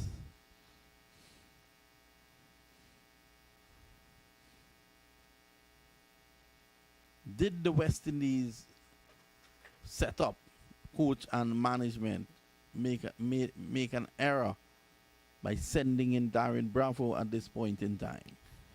Well, I would really love to find out what was the thinking behind that decision making. Here's Jordan. He comes in now. Bowls to Pollard. That's a Yorker. It's clipped away. Down behind square for 4. So welcome boundary by Kyron Pollard, but it will need not just boundaries, it will need maximums to even get us close to that total. Yeah, Pollard getting a full pitch delivery, which he clipped behind square. That would have been welcome a couple overs ago. So the West Indies just losing it here in the end.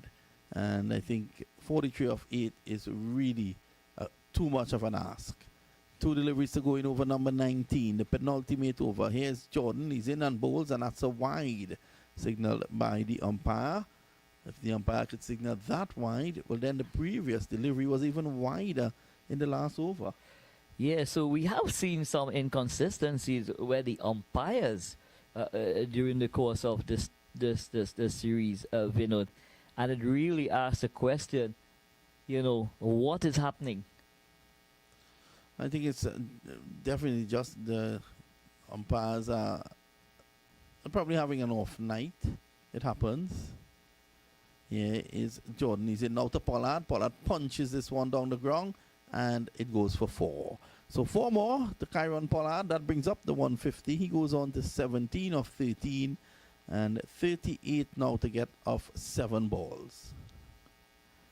So a difficult chance on this occasion. That ball was dipping sharply, and on these occasions is either you make the decision to go for the catch or you stay back and take the ball on the bounce. On this occasion, Jason Roy took the opportunity to have a go. I think Roy wanted to end Pollard innings in style. Pollard is on 17. Jordan on for 30. He comes in now to bowl to the West Indies captain. And the Pollard misses, all ends up outside the off stump. It's the end of the over, so 38 to get in the final over. I think this series is now squared, and tomorrow they'll be playing for the title, the trophy. Yeah, we could more than, conclude that, it's not impossible, but it will really, really take more than a special effort, to win it from here. Yeah, it's not impossible, it's highly improbable. So we wait to see what the final over will bring. Darren Bravo is on 1. He's going to be on strike. And Reese Topley was bowled brilliantly, 1 for 18. He's going to continue.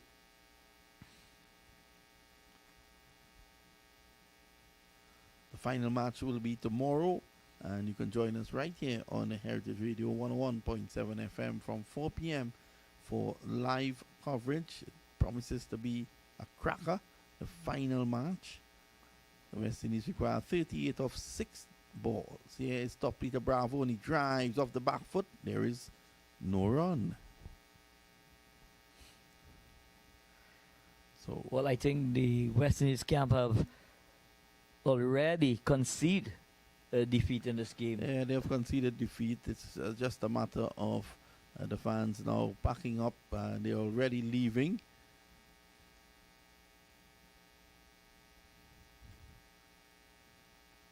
Here is Topley's into Bravo, and Bravo hits this away. Down too long on. Takes the single. So he goes on to 2. The West Indies require 37 of 4 balls. So I'd like to say, a special good night to my sister Anita, my aunt, and all those who are listening.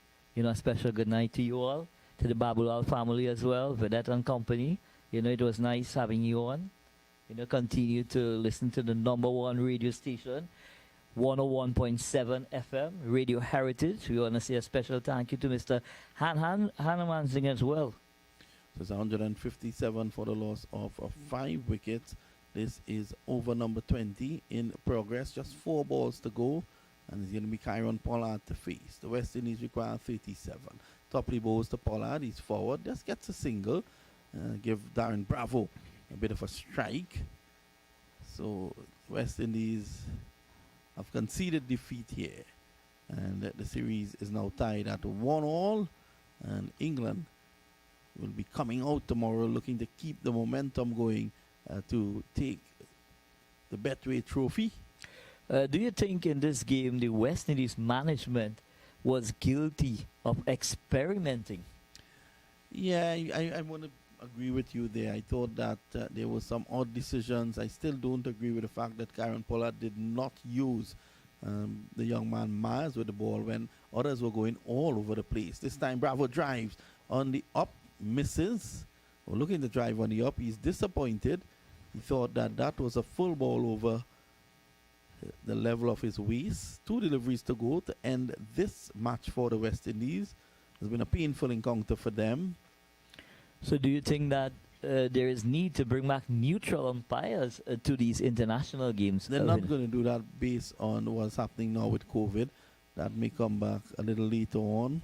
I don't think it's an umpiring issue really, Anil, that for the West Indies yet. I think it was some tactical errors that led to this defeat. 159 for 5. Just the 1 ball to go. Reese Topley taking nothing away from him. He has really bowled well. Pollard is on 18. Darren Bravo is on 3. And after this ball, the news will be England squaring this series, and with just the 1 game to play tomorrow to decide who takes the Betway trophy. Pollard beaten outside the off stump through to the wicketkeeper. He remains unbeaten on 18. England wins the game by 34 runs. And tomorrow, remember to join us right here at 4 p.m. for the final game when we will determine who walks away with the Betway trophy. At the moment, the Betway series is tied at 2-2. Join us tomorrow afternoon at 4 p.m. On behalf of the entire crew here, we want to wish you a good night and a safe journey home.